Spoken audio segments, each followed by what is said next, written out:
No, I got it. This? Yeah, I got it. I'm going to get rid of this thing.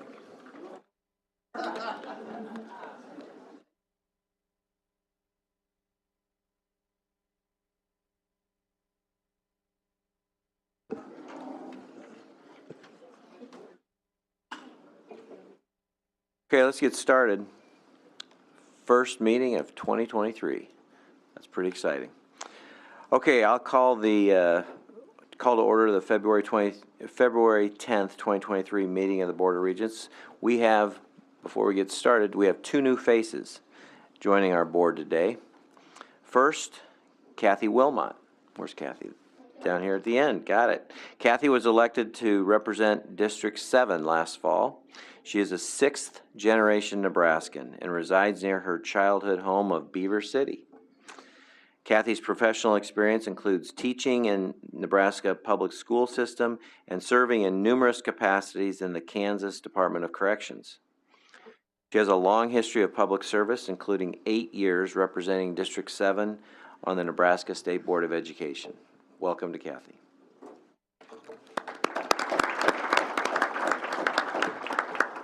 Second new face we have is really a new face, is not such a new face to our board and to the state.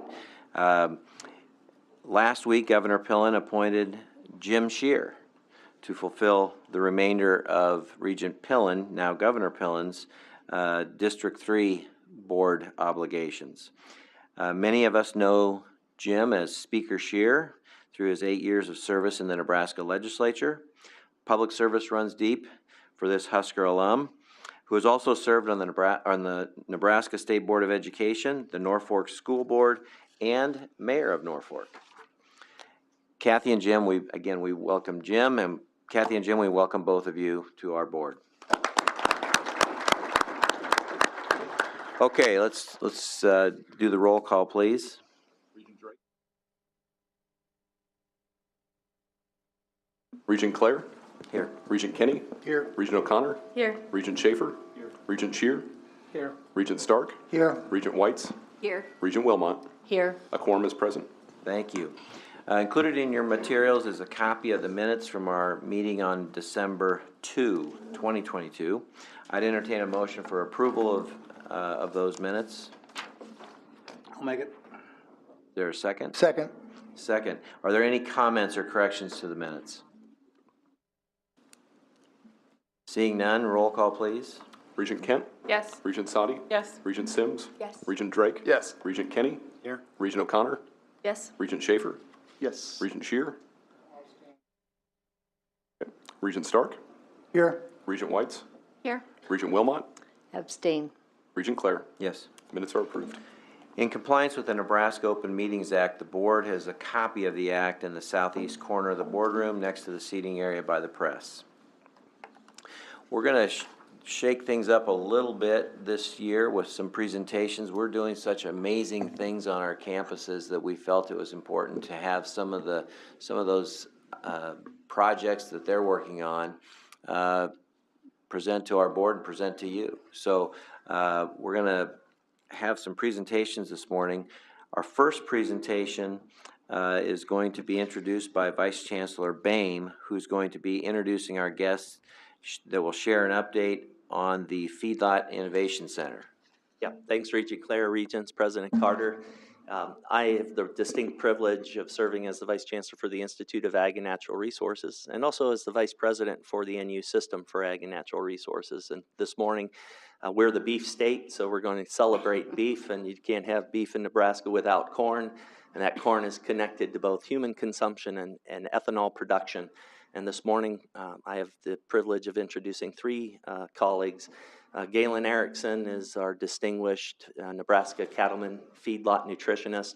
Galen is the faculty member who's leading the charge on the Klosterman Feedlot Innovation Center expansion. This is up at Mead, about 45 miles up the road. We have a 2,500 head feedlot. This expansion will take us to nearly 5,000 head, I think 4,500 head. It's amazing. I'll talk about it. It's the only commercial-sized innovation platform for beef cattle in the country. and only one of very few in the world, and it's happening right here in Nebraska. Our second person that will be visiting with you is a PhD student, Rebecca Jostrand. Rebecca is a PhD student working in ruminant nutrition, cattle nutrition with Dr. Erickson. And she'll talk about the importance of this innovation center when it comes to teaching and learning and advancing our learning teaching missions.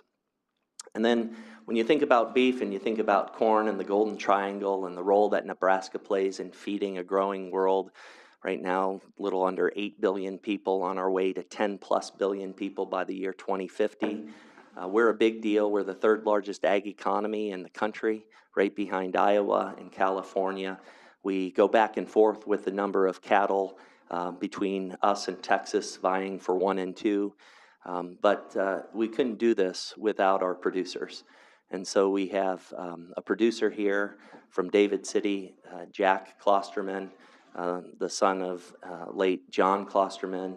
To be honest, Jack and Meg, his sister, are both here. We wouldn't have an IANR if we didn't have John Klosterman, and we wouldn't have an NCTA if we didn't have a Beth Klosterman. So these are folks that have put their life on the line to help move this institution forward, and today we get to hear from Jack. When we think about beef production, we think about sustainability, we think about consumer demands. People want food that is produced with animal welfare in mind. They want food that is sustainably produced. Oftentimes, though, in the media, we think about sustainability as being one-dimensional, environmental sustainability. But I'm here to tell you that it's not only thinking about the environment, and our farmers and our ranchers wake up every day thinking about stewarding the land and the water and the air for the next 7 generations. But sustainability, besides environmental, there's a social component to sustainability, and there's a profitability component to sustainability. And without facilities like the Klosterman Feedlot Innovation Center at the University of Nebraska, we simply wouldn't be where we are at leading the world in beef production. And so with that, I'd ask Dr. Galen Erickson to kick things off. Good morning. Thank you, Dr. Boehm. It's a pleasure to be here and delighted to share a few details about what we're proposing and the program changes that this will lead to. And of course, have to use slides, right, to keep me on track. So I want to first talk about the beef innovation. Just one second. Not getting it to work, but not sure why. Get extra help.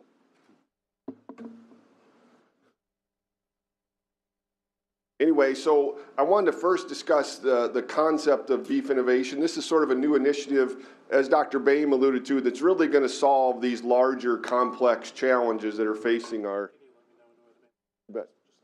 You bet. Go ahead. Thank you. And so this has been a process where we're bringing together more teams of faculty and students to tackle things that are all-encompassing of beef production in the state. So our vision and missions listed there, it's really about having environmentally sound, resilient, socially responsible, economically viable. So all the things Dr. Boehm alluded to, not just for Nebraska, but obviously globally as well. And have a long track record and a good tradition here where I think many look to Nebraska to be a global leader on beef production and how we can advance things. Go ahead. Thank you. So briefly, this is a different facility and certainly a new approach in that we will have 18 open lots that are kind of what you see when you drive across most of the state. And then also 18, we call them comfort barns. The environment is not always perfect in Nebraska. And there's ways we are trying to enhance that environment. As part of the 18 open lots, as an example, we've been building a lot of these pens the same way forever. So we have some real innovation in how we're going to build those that we were talking about just this week across the state. And part of those pens will be covered and really ways to improve animal welfare and hopefully productivity as well as carcass outcomes and meat quality. Very excited also as part of the Klosterman Feedlot Innovation Center that we will have Innovation Animal Management Center, and we've raised the funds to have that named after a mentor and colleague of mine. Really, the reason I came to Nebraska 25 years ago was Terry Kloffenstein. He was a really well-known person in our area, and so he recently passed, and we thought this would be a great way to commemorate and honor his contributions to the University of Nebraska and the state. So down below is really what we're talking about on programmatic innovations. There's a lot of interest in how do we look at genetics, environment, and management and societal concerns on beef production, and that's what we think this facility will allow us to do. It is the only university-based facility that's commercial scaled. So maybe one criticism people would have is that we still do things on a little smaller scale at times, and that's good when we're studying new innovations. But at times you need to scale that up and say, does it work in our type of system and at our scale? This is our scaled facility now that we can take it to the next level. The only one I'm aware of in the world that's university-based. We will have facility innovations, as I mentioned, and focus on animal welfare. As an example, our cattle handling facility will have 2 handling facilities, so we can compare different systems, as well as the workers that are doing that work on the outcomes on cattle behavior and welfare. We are blessed with the Eastern Nebraska Research Extension and Education Center because it's an integrated facility already. What do I mean by integrated? We have tremendous cropping research focus there, tremendous cropping outreach. So when we say integrated cropping and beef systems, there's a lot of synergies when you bring cropping enterprises and beef enterprises together. And again, we're one of the few facilities I'm aware of in the world that under the University of Nebraska's purview where we can do that integrated work. Lastly, and Rebecca will discuss this, our student experience that we're planning, as well as Jack and our adult education. Go ahead, thank you. So just a couple pictures. These are 3D renditions. We'd be excited to show you the thing in reality when it's built. But it's also nice to see it in 3D. Go ahead. We'll have a classroom, as I mentioned, in the animal processing facility. And it's sort of like the people will be behind two-way mirrors, if you will, because cattle don't want you to stand there and watch them real close to them. And so if you want to watch them, you got to hide yourself. So that classroom is designed to do that. And you can see pictures. We'll have some housing innovations in our cattle comfort barns as well. Go ahead, please. So I would be remiss. We've certainly had a lot of private contributions, as Dr. Boehm alluded to, really indebted to the Klosterman family for a lead gift. And then numerous other alumni that donated and feeders across the state to the Kloffenstein Fund, JBS in Greater Omaha as cattle processing companies, Farm Credit, and many others. And then if you're in the ag industry, Setchi Agri Services, which is a alumni business here locally and really covers nationwide beef facility design and innovations. Go ahead, thank you. Okay, so my last points here is that really want to emphasize we're trying to build new teams. We've made some investments in new faculty areas, such as in animal welfare. And then one I haven't talked about much is precision management. So we're looking at ways to better monitor how cattle are doing. And an example of that is there's biosensors we can put on cattle that try to predict and tell us when they're going to get sick or the minute they get sick. Because one of the biggest challenges is they don't talk to you, right? And so it's hard to communicate, and it's hard for them to communicate to you when they're not feeling well, when you should intervene. And we call that, in general, precision management. And we have a new faculty-led research area in that thing. And then most excited about the things that Rebecca and Jack will share with you. Go ahead and advance. So with that, I would, Dr. Boehm, I'll invite up Rebecca. Okay, Rebecca.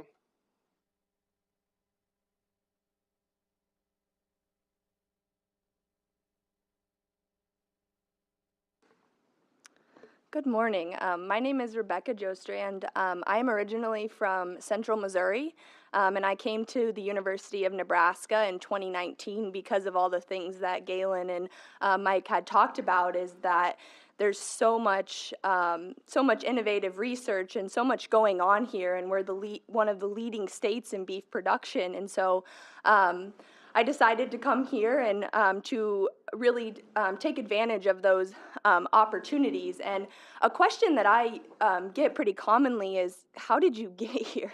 And I wouldn't be here if it weren't for the student experiences and learning that I had as an undergraduate student, as an intern in the UNL Feed Yard Management internship, and then also currently as a graduate student here at the University of Nebraska. I really found my passion for beef cattle in the fall of 2017. Growing up on a small swine operation, I would have never imagined myself standing here today and being involved in beef research. As an undergraduate student, I was pretty ambitious. In my first semester, I took advantage of an internship in a commercial swine facility, and I quickly learned that that's not what I wanted to do. And so from there, that kind of broadened my horizons and pushed me to seek additional opportunities. And so from there, I decided to do an internship in beef cattle. And surprisingly enough, I didn't have any experience with beef cattle before I came to college. And so that internship was really an eye-opening thing for me, and really is why I'm standing here today, because I took advantages of those internships and experiences as an undergraduate student, and has really kind of molded me to where I am. In 2019, like I mentioned, I came to the University of Nebraska and I participated in the UNL Feed Yard Management internship. For that internship, I spent 6 intensive weeks in the classroom learning the ins and outs of the feed yard industry before spending 5 months on a commercial operation. And on this commercial operation, I was able to take what I learned in those 6 weeks in the classroom and then the 3 years of my undergraduate degree and apply them to a real-world scenario.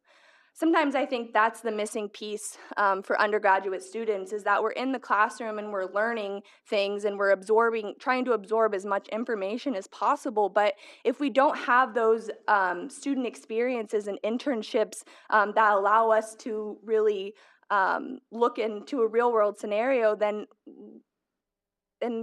like where is that information going? We're not able to really apply it. And so I think the Klosterman Feed Law Innovation Center is really where that's the missing piece, because those students are able to go to their classes and they're able to learn this information, but now they're able to go out to the feedlot and maybe do an internship or do a work study, and they're able to take that information and apply it to this really innovative research and really high caliber facilities. So now when students are going out to find jobs, including myself, I'm not just full of information. I actually have those experiences, and I can relate to people like Jack. I'm not just have all this information. I can say, hey, like I did that, and I understand where you're coming from, and maybe here's some solutions to some of the problems that you're dealing with.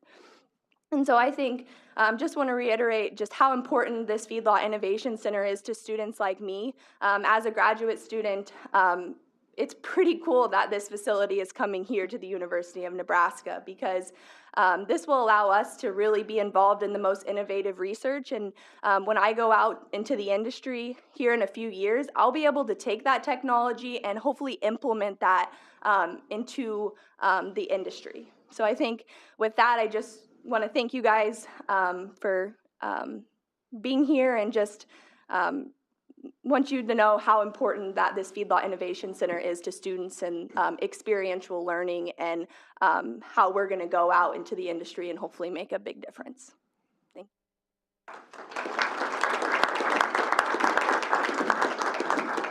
Thanks, Rebecca. And I purposely then wanted to mention one comment is Rebecca came to the Timmerman Feedlot Management Internship Program with some experiences already. And so we weren't too anxious about sending her out into a commercial setting. But not all students do that and get those experiences, or didn't grow up in those types of facilities. And I'm always a little nervous if someone approaches us and says, I've never stepped foot in a beef operation, but we want to do that experience. Do you send them out in that commercial setting as the first step? And so what we're proposing as part of the Klosterman Feedlot Innovation Center is actually a student experience. where we're going to target sophomores and juniors that have very little experience. They will come help us learn in the process, get exposed to the latest innovations, and then open hopefully doors. And some may decide, like Rebecca did with the swine experience, that that's not for me. Doesn't mean it's bad, just it's not for me. And so it's a good way to sort that out here before they get into a full-time job. Okay, then lastly, Jack Klosterman, excited to hear his comments on what he sees the opportunities are here for the Klosterman Feedlot Innovation Center.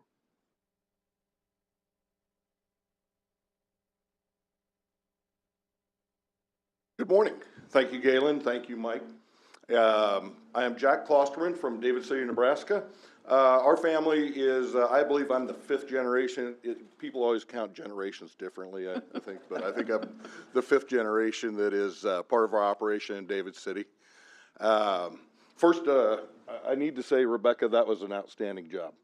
I know when you get up in front of a group of powerful people, when you're young, it can be a little nerve-wracking. You did outstanding. That's part of the reason that we keep ourselves involved in the university. Seeing people like you is great.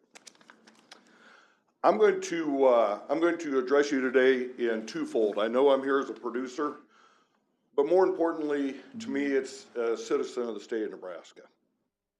And this project is very easy for me to visit about, be passionate about. I don't have a time or a slideshow like Galen does, keep me on time, so I'm going to read faces when you think that we're done. I'm sure Dr. Claire will say things to get me away from here. But when you're passionate about it, it's easy. The University of Nebraska makes that very easy. And when I think about a land-grant university and what a land-grant university should be doing, I don't know that there's a finer one than what we have here in the state of Nebraska. We cover what the people of Nebraska and our nation needs. And for that, we're always grateful, and it makes projects like this that much better for me. A good land-grant university is going to give an excellent education. We're doing that. It's going to do research that helps the industry in the state, but also in the nation. We do that very well here. It's going to have extension. And extension sometimes is beginning to be pushed to the side as technology gains and gains. But the bottom line is that extension from the University of Nebraska is the most powerful tool that we have because it allows you to educate people through their whole lives. And experience is a valuable, valuable deal. I'm sure all of us looked at our parents at one point or another and thought, well, genetically, their intelligence must have skipped a generation. I just don't know. And then as you grow older, you realize it's the experience that they have had that gains. That's what we're trying to do with this facility. We're already doing a great job of educating kids and getting them out here. We're doing a great job of research. We really are, and cattle are very diverse. So you have different regions of the United States needing different researches. But we're outstanding at what we do in the heart of cattle country. Our extension is outstanding. You can always continue to be educated by the University of Nebraska. That's a huge value. What we're doing with this facility is trying to, and I know that we're going to take a lot of pride in having the research facility, but I want to address it as a producer and what you're bringing back to me. What you're bringing back to me is an individual that when he gets his degree can be of value to my operation in the short term and in the long term. That's what I need out of a student of the University of Nebraska in a very diverse way.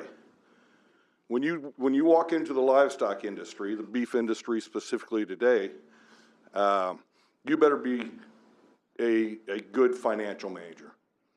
You better be somewhat of a scientist, a nutritionist. You better be an environmentalist. You better be somebody that knows how to represent your industry and push forward to support that industry in your state. The university has done a great job of that. With this new facility, we will upgrade our game on research because the bigger sizes tend to lend more value. And what I'm saying there is instead of feeding 15 head of cattle, you're going to be feeding 150 head of cattle. That is obviously, as the smart scientists in this room would tell you, much more valuable to you. But where we want to reach out beside the teaching and the research and the extension is to begin to give students a ability to gain experience.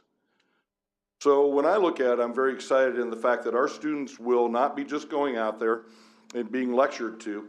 They are going to have to learn how to run that feed yard. They're going to need to know the finances of when I purchase those cattle, are those cattle a good return on equity? Because we can all live the glorious life. We can all look at it and say this is a way of life. But every month I go in and I answer to my banker. And we all do that in business. We all do that in life. We need to be able to have a person that can do that, but yet he can turn around and visit with the state's DEE or the DEQ. He can visit with nutritionists who might be a consultant. He can be a scientist, and he is always nurturing the ground in his industry. That's a very diverse thing, and especially to ask 22, 23-year-old kids who are just graduating to do that. What we hope to garner out of this is to have those kids begin to learn while they're in college. So that when they walk out, they know how to manage people. You're also talking about a very hands-on industry. So a lot of the times you are taking a person who has graduated from the University of Nebraska, their 4-year degree, or a higher degree, but they've got to go out into the workforce and deal with people that have a lot of experience. They may not have the background of education, but they've got a lot of experience in what they do. And he's got to find a way to mesh himself so that those people want to listen to him. And so that he can learn how, more importantly, how to listen to them and how to garner that experience. We've probably fallen a little bit short on that simply because we have not had the time and not had the facilities. Here we will have both. And I think that this bodes for a very bright future for the beef industry, which obviously comes back to a very bright future for the state of Nebraska. Do any of you have any questions? Any questions? Just, will you be sending folks down to this facility for training? And can you tell us a little bit more about, not just for the student, but everyday employee that's involved in agriculture and feeding cattle? Yeah, that is a great question. It helps me to explain that when we may get a student out of the University of Nebraska that has gone through this and have more experience. It also gives us the ability through time to bring employees that we might have to this facility and talk about what is being done at the facility and see things that we can do better. Technology changes in agriculture are rapid and scary to a lot of people in agriculture. That's not a business where it is in front of you all day and every day. So what we can do here to help educate people who have already left school or were never in school to bring them back, yes, we can help benefit there. Yes. If I may just add one thing to that is that we're, from an extension and outreach perspective, we're either going out into those operations or inviting them into ours. And many times inviting into ours, we need to have something that's at scale. And so I think that now we would be able, this facility will allow us to do more extension outreach by having them come into that facility. And I guess I would look at it as we're a bit of the innovation campus concept, but now out at the Eastern Nebraska Research and Extension Center.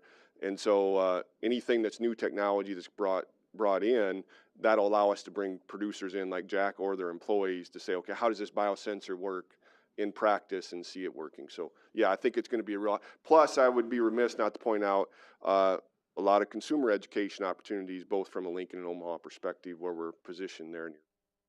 Yeah, just to punctuate that a little bit over here, think about it as an innovation campus. So it's about plugging and playing. It's just not about a facility to be used internally, Regent Schaefer, but externally.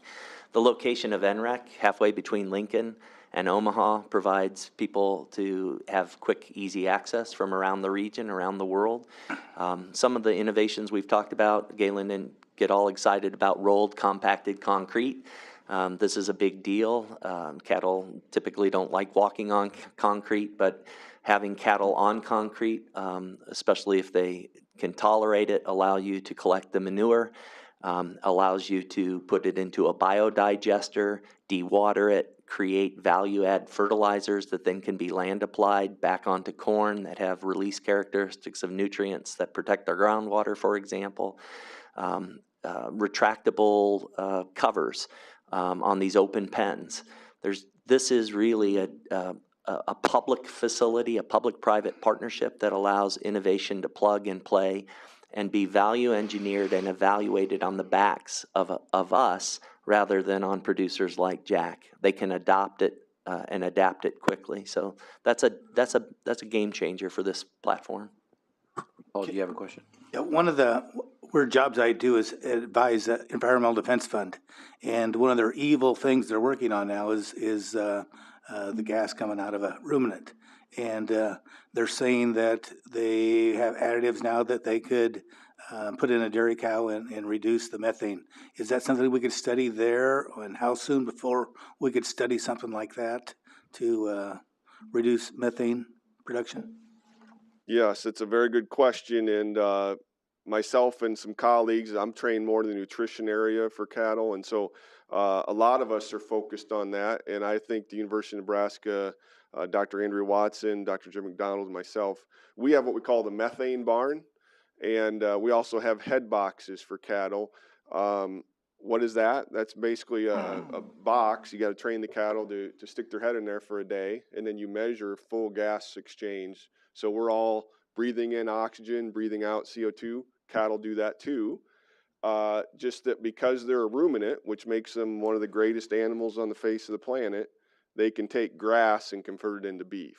That's what their rumen does. It's a bacterial process. It's anaerobic. And anything that's anaerobic, swamplands, landfills, beef cattle, dairy cattle, sheep, all produce methane.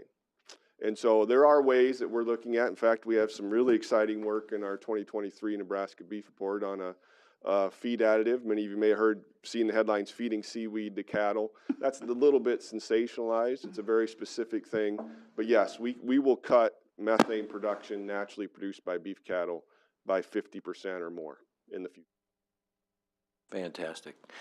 One of the things I was just going to comment on is that when we talk about different campuses that we have, different projects we have going on at the university, and we talk about, for example, Rakes, and how the Rakes College, Rakes School is solving wicked problems. And now looking at what you're doing with Nebraska's economy, teaching kids, attracting kids to our state, teaching them about agriculture, teaching them how to help and work in different feedlot scenarios, different agricultural scenarios throughout the state, teaching the consumer. All those things are really, really great. And then also solving the world hunger issue. When you think about a population that by 2050 is going to be, like you said, 10 billion, 10% of the world's population is malnourished. Malnourishment leads to strife, leads to fighting, leads to chaos. And so what you're doing is you are solving that wicked problem. So thank you for what you're doing.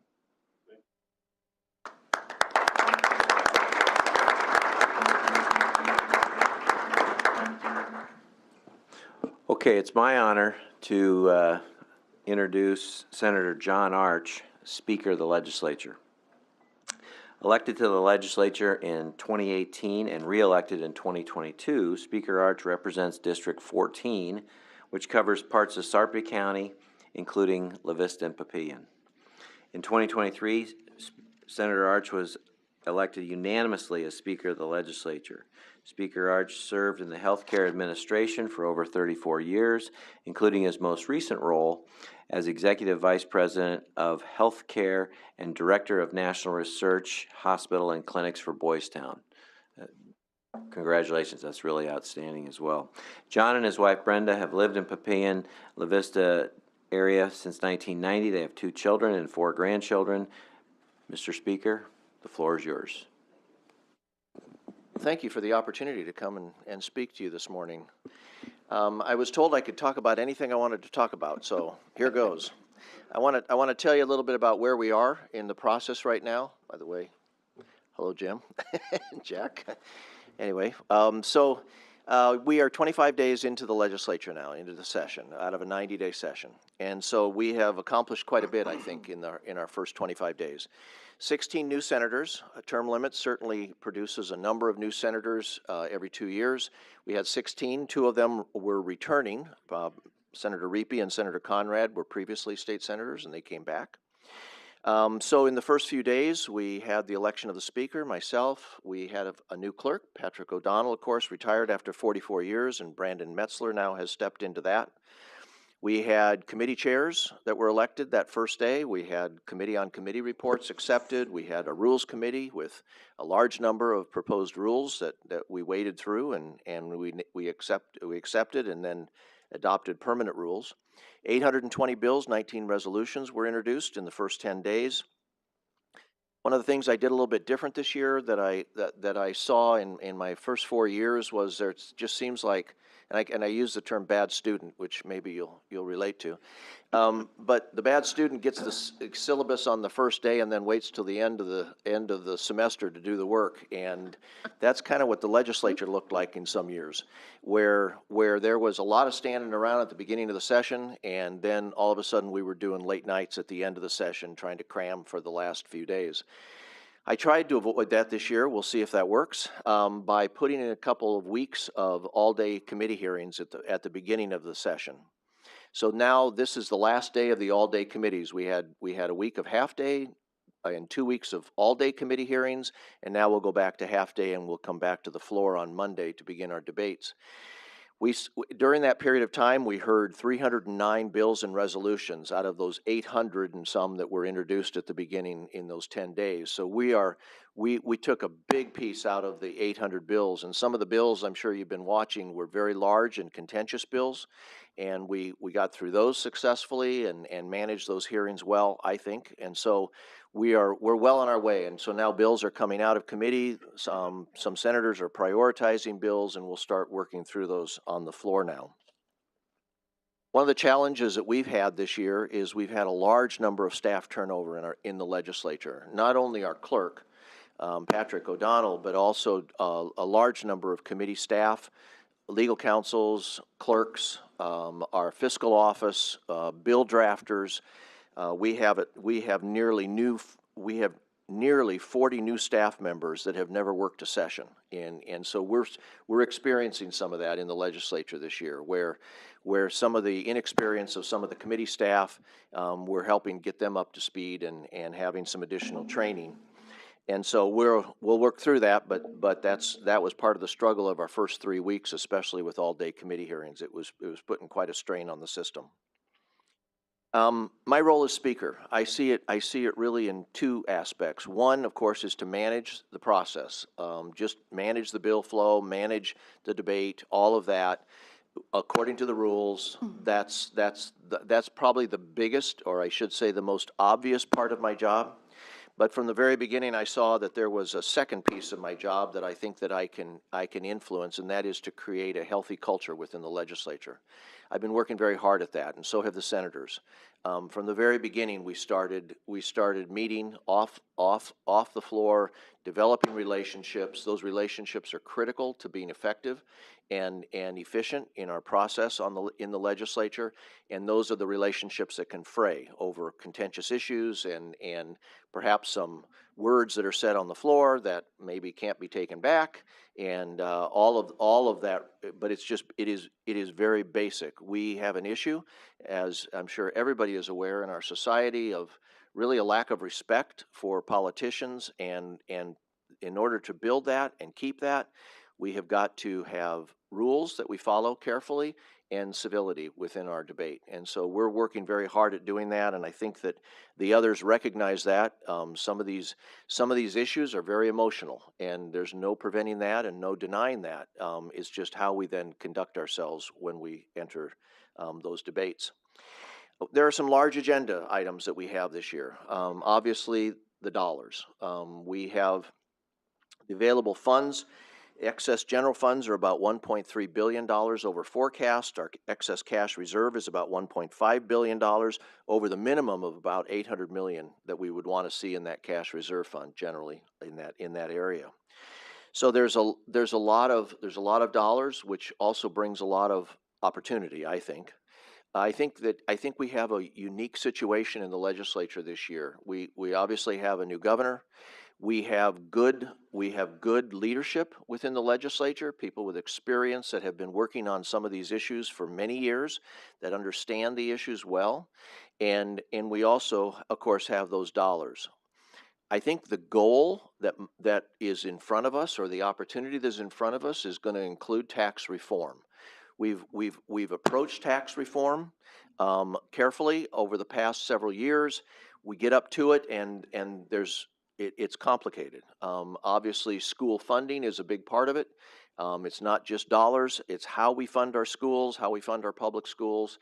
All of those things will be part of the discussion, and I think you've seen that from some of the statements that the governor's made, wanting to wade into that issue of tax reform. So I'm frankly hopeful that this may be an opportunity here. I think we have a window where we have a governor that's interested in this, we have leadership in the legislature, and we have dollars that we could use to address this if we can manage this. So that is probably the biggest issue, I would say, that's out there.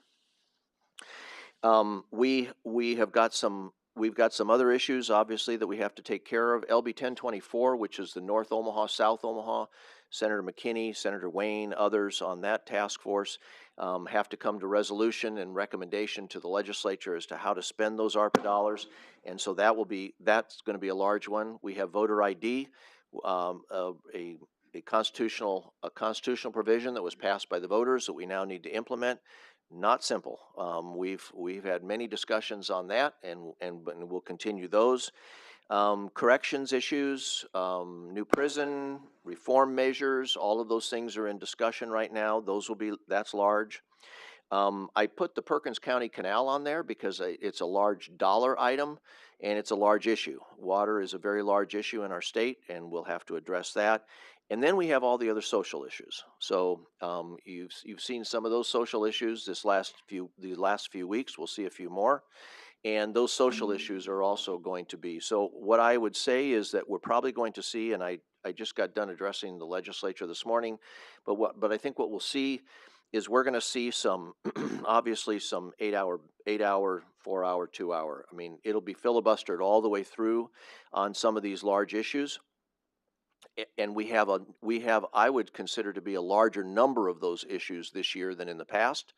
And if we just count hours and time and days, I think we can see that we're limited, 90 days, and it's over. So we'll have to take those bills up as they're prioritized, but we will spend time on those bills. Then we have a lot of other, what I would call good government bills that really must pass, that really need to pass. And so I'm encouraging my fellow senators to not get hung up on the good government bills. Let's debate the contentious, the divisive bills as they come. We can have our debate and hopefully a healthy debate on those issues, but let's get the good government bills to pass as well. And so, with that, I would entertain any questions that you might have, but that's just kind of an overview of where we are after 25 days.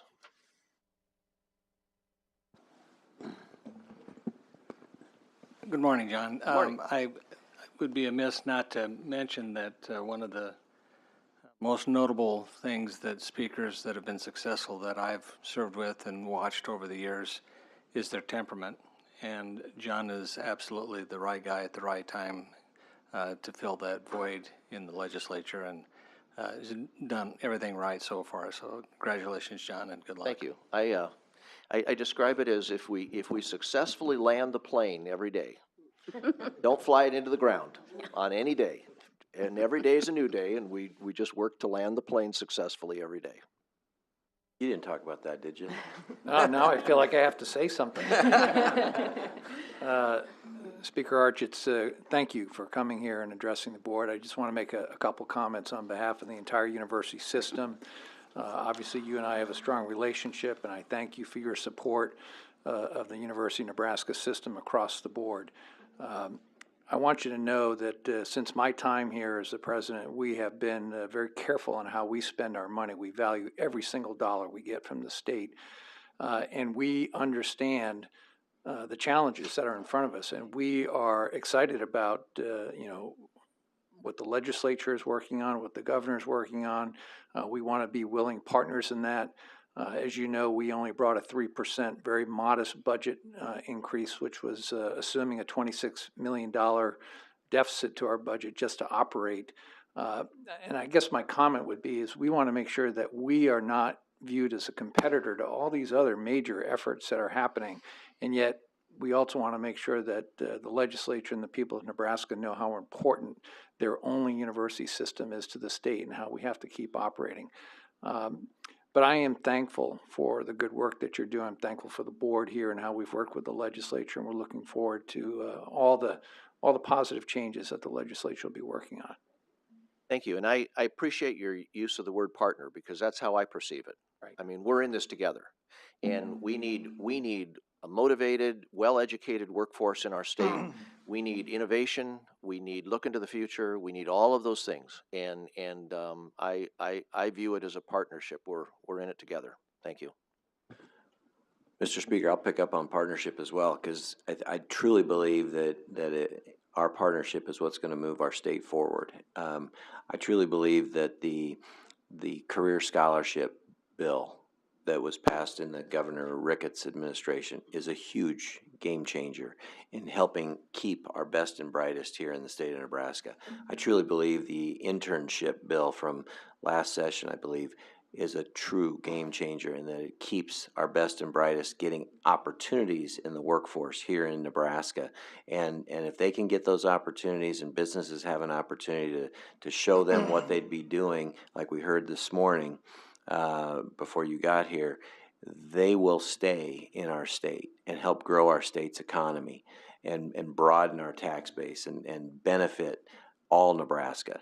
So I truly appreciate the partnership that we have, and together we can move this state forward. Thank you. Speaker, one more. In your time in the legislature, would you say we've moved the relationship with new and old senators up the hill a little bit? We're getting we're becoming better partners in your terms, or is there still the concept out there that we're just another entity that has to be taken care of by the senators? I think that that can't be answered as a yes or a no, because I think individual senators have different perspectives on some of these issues. But I think the one thing that has become very obvious to the state is workforce. We must have workforce, and that there's a number of parties and partners involved in the development of the workforce, but obviously the university system is a very large piece of that.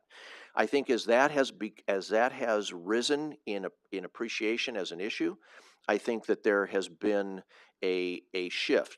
But there's also been a shift because I would say with President Carter and the emphasis upon fiscal responsibility and making sure that those dollars are well spent, and where there's economies that can be gained, we gain them. That's that partnership, and I think that's what, as well as what the legislature is looking for, and so I think we can continue to move in this direction as we try to solve the problems together, and particularly as it comes to workforce.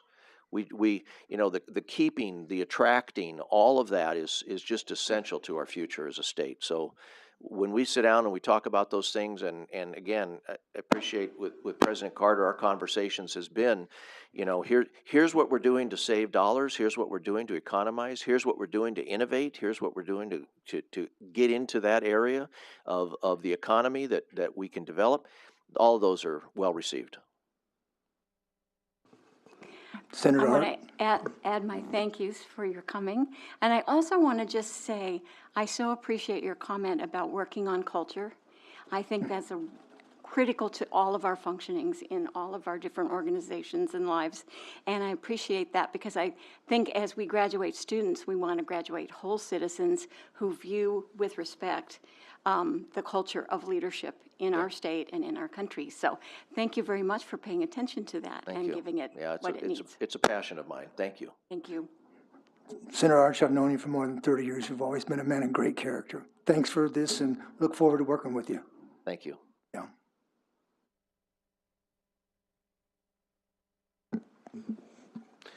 Thank you very much for your time. I know you're busy, and we appreciate the extra time you took to come and address our board. Pleasure and a privilege. Thank you.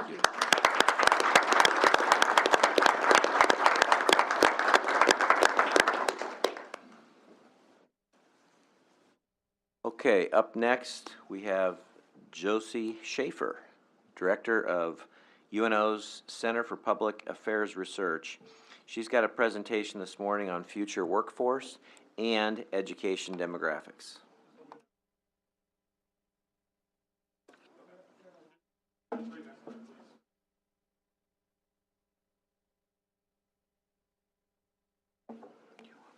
Good morning. Good morning, Regents. Thank you for having me, President Carter, Chancellors. I really appreciate this opportunity. Can you see me? Okay. All right. There's a lot of slides in here. I apologize. The Center for Public Affairs Research at the University of Nebraska at Omaha collaboratively produces and disseminates high-quality public scholarship on a range of topics that impact the lives of Nebraskans. We do this in a variety of ways: federal grants, community-engaged contracts with partners in government, local government, state government, nonprofits, statewide, providing data to the state legislature and other state agencies. Underlying all of this work is our partnership with the United States Census Bureau to provide and disseminate census data here in Nebraska from a variety of sources. And that's what I'll be using here today to talk about, next slide please, some analysis that I have been doing that suggests demographic realities plus a changing workforce demands puts a great deal of pressure on institutions of education, particularly higher education, just the ones that Senator Arch was talking about, to retain, to recruit, train the next generation of Nebraskans and keep them right here in the state. So let's talk about some of this evidence that helps me to see this pressure on higher education. Next slide, please. Demographics. Next slide, please. Sorry. Since 2010, Nebraska's population has increased 7%, a little bit over, but 69 counties have lost population. So you can see the red, that's high growth counties. Those actually correspond with counties where institutions of higher education, University of Nebraska higher education lies.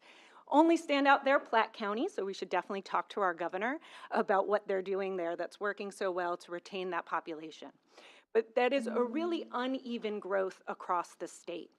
And actually, the growth in those red counties is mostly Nebraskans. We are seeing the trend of rural Nebraskans moving to urban Nebraska, and there they're having families, having children, and that's where that growth is. Most of that growth is Nebraskans. Next slide, please. This one just highlights how dramatic the shift in the population of Nebraska has been over time.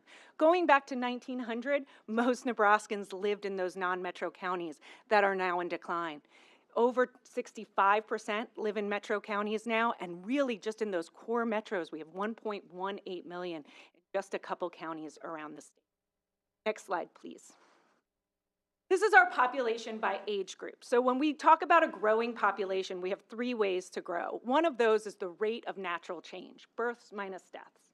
We're actually positive for this number. A lot of folks think, oh, we have more deaths every year. We are still positive, but that ratio is small. It's 1.2 to 1. So we are growing, but we are growing small numbers. We're actually 7th highest in the country for that rate. More than half of the states are negative, right? They have more deaths than births every year. So this is a positive thing. Nebraska is growing Nebraska. So now then I have those age groups, the population male and female in those different age groups. Normally this looks like a pyramid, right? You have a lot of young people or a lot of older people. We're just stacked up in a perfect little rectangle there. Not till 85 years and over do we have some sort of flip-flop in that. So actually, next slide, please. I broke these down into a couple groups because that's how we tend to think about our population and our population dynamics. So real focus there on that prime age workforce. I've said it at like 25 to 54 years old. We actually work very long here in Nebraska, so that 55 to 59 group, they're all working too. But that's about 43% of the population. We would like to see that over 50% because that means we have lots of people in the workforce supporting the young and supporting our retiring population, letting people age in place here in Nebraska. But it's not horrible, it's kind of stacked up. We can also see the number of people coming into the education system and the higher education system, right? 15 to 19, that's that group that are in high school right now that we want to recruit into higher education. It's about the same number every year, but also remember that map. It's higher in the metro areas than it is in rural areas of Nebraska, and that 20 to 24. What you can really see is there's no huge pool of folks coming in to this prime age workforce, right? We're stacked up. The challenges we have today are very likely the challenges we have tomorrow. Next slide, please. So the other two ways we can grow, we can have that rate of natural change, we can have international migration, and we can have domestic migration. So that top light gray line is our international migration going back to 2010. It is positive. We have people, so people leave every year, people come in every year. This is net how many people stay in Nebraska, and it's positive. Those are small numbers if you compare to many other states, but positive growth, many people internationally coming associated with the university. So a clear and consistent source of growth for Nebraska to date. In contrast, since 2010, we have net lost people to other states every year. And you can actually see that it's been declining. So 2020, people kind of stayed put for a little bit, but now we can continue to see that trajectory of net losing people to other states every year. And so the next question to me usually is, well, who's leaving, where are they going, and why are they leaving? So let's try to get to that. Next slide, please. This is who is leaving, and it's almost the exact group of people that net leave are folks with bachelor's degrees or more. And so that's in the red, and you see that's negative, and it's net negative. So people come in every year, people leave every year, we are losing people, and the trend is actually getting worse post-COVID, right? So 2021, those are those higher numbers you're seeing. High school graduates or less, some college or associate's degrees, we have net usually gained those people, but we are also seeing a shift there post the COVID-19 pandemic. So we are losing more people. I will put this in context though. We have 400,000 people with bachelor's degrees working in the state right now.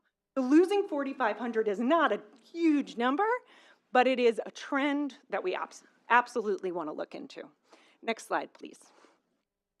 This comes from the Current Population Survey, which is a large national survey focused on workforce issues. And they ask folks directly, and we can isolate folks that were in Nebraska one year and not in Nebraska in the next year. Why did you move? New job, job transfer, number one reason. And that's consistent in a lot of movement across states. When folks are in the workforce, it's very unlikely that the next day they're not in the workforce, so they can just move to another place. They might retire, but that's not our workforce. So folks, one year when they move to another state are still likely working. So that tends to explain that pattern. One more slide I have on this topic. Next slide. So the red dot is where Nebraskans move, and the size of the dot is how many Nebraskans move to that. And this is actually gross numbers, not net.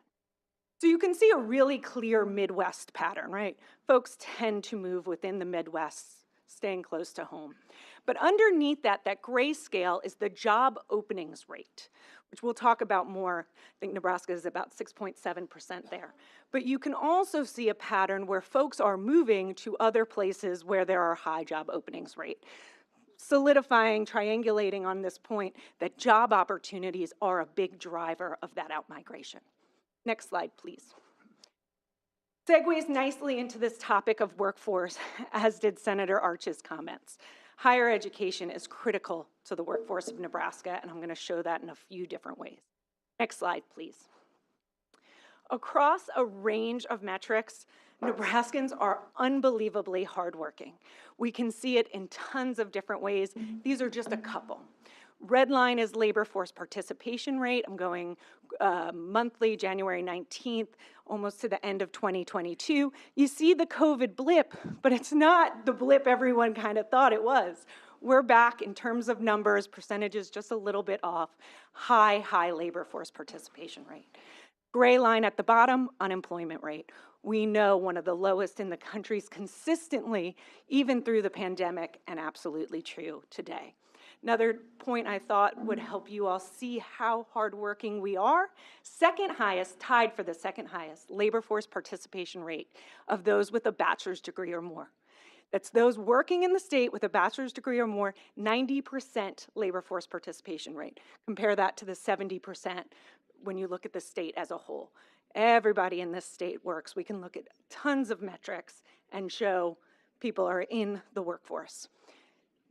Yet, right, we still have a high job openings rate. We know that from what we hear on the ground. There was a while there you could not say workforce in a presentation, and we also know it from the rate, 6.7%.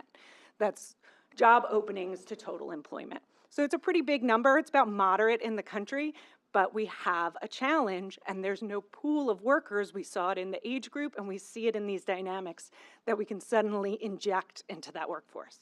Next slide, please. This is what the workforce does. And I know it's a lot, but just bear with me just 1 second. All of those dots are occupations, things that Nebraskans do, number 16 and older in occupations. This includes full and part-time.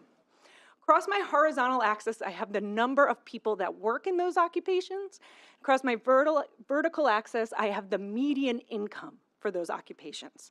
So I've put those quadrants and some words on there to make it a little easier. So look at the low number, high wage. We don't have a lot of people working in it, but it's a high wage job. Computer and math, architecture and engineering, legal, life, physical, and social sciences. Go the other way on that, diagonally, high number, low wage jobs. Lots of people working, but they make less than the median wage. That's what that red line is set at. Food prep, office and administrative, sales and related. The big point from this slide, more people in Nebraska work in low wage than high wage jobs. More people in Nebraska work below that line in those low wage jobs compared to those high wage jobs. That's a difficult growth position for this economy. It's not totally, it exists in other places, but it's a difficult growth position. High wage jobs, more resources, they go out and spend, and they create low wage jobs, and the economy expands. But those low wage jobs don't have those resources to go out and spend. It's a difficult growth position. Next slide. But it is changing dramatically. It's changing dramatically everywhere. It is changing dramatically in this state. Here I've taken that same group of occupations and I've listed them out in terms of the number of jobs growth, percent change in number of jobs, 2018 to 2021. And I put in gray are those high wage jobs from that last slide, and in black are those low wage jobs.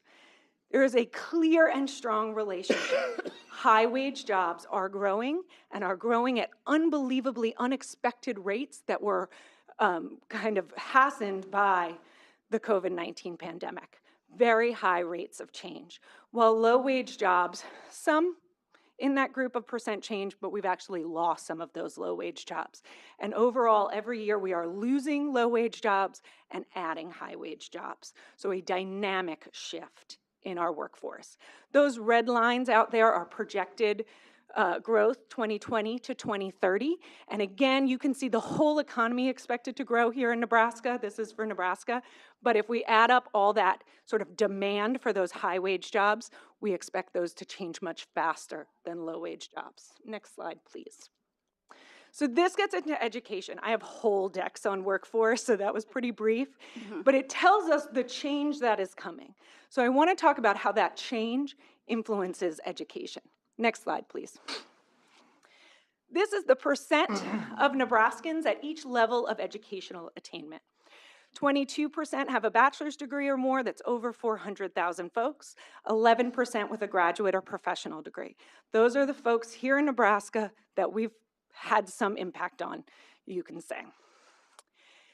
33% with some college or associate's degrees. It's 11% with associate's degrees. It's a wonderful degree in Nebraska. They have a great median income.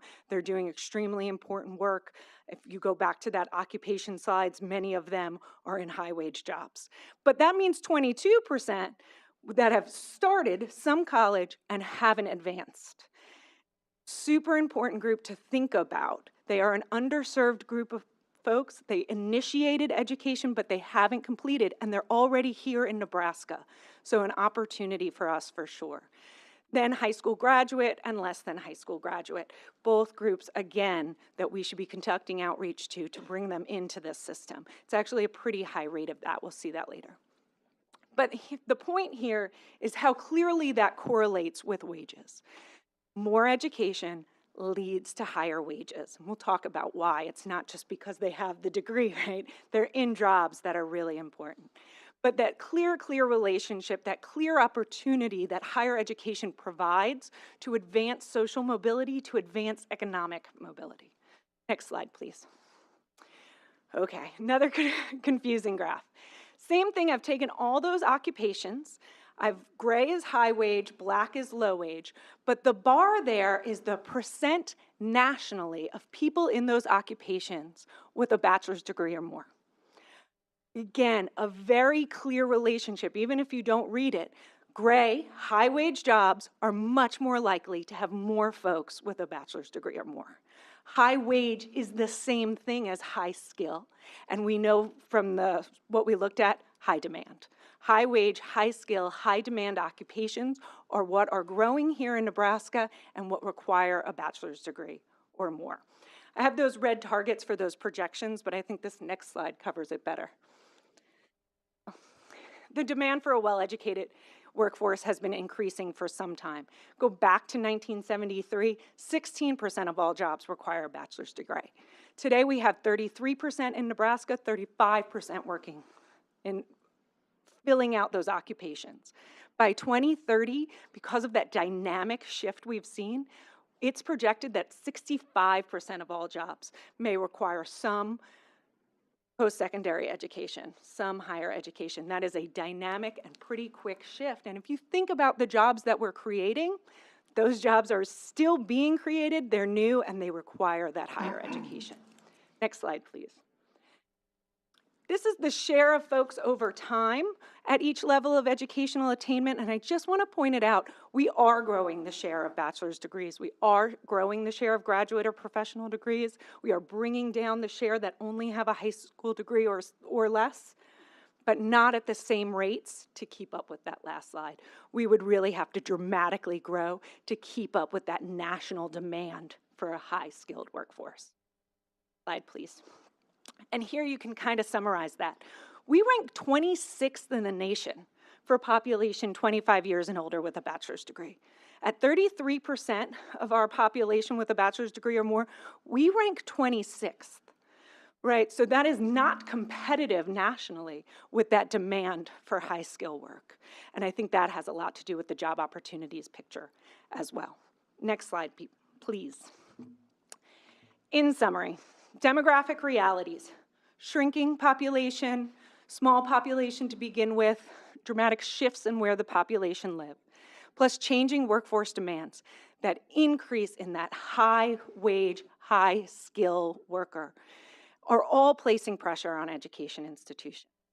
But we do have the ability to influence those as well. And I'll just talk about a couple of the things since I'm at UNO that I know we're doing to help influence that. And it really comes down to recruiting, training, and retaining. So recruitment. One, we have an opportunity with international populations, clearly. They're interested in coming to Nebraska. They tend to stay in Nebraska. That's a growth opportunity for us. We also have great growth opportunities with underserved populations.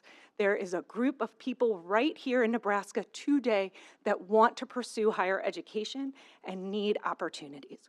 All sorts of programs at UNO for adult and contemporary learners, for lifelong learning and professional development to keep that some college group sort of interested in the workforce, staying in the workforce, building their skills over time, as well as persons of color that are undereducated and want the opportunity to be here.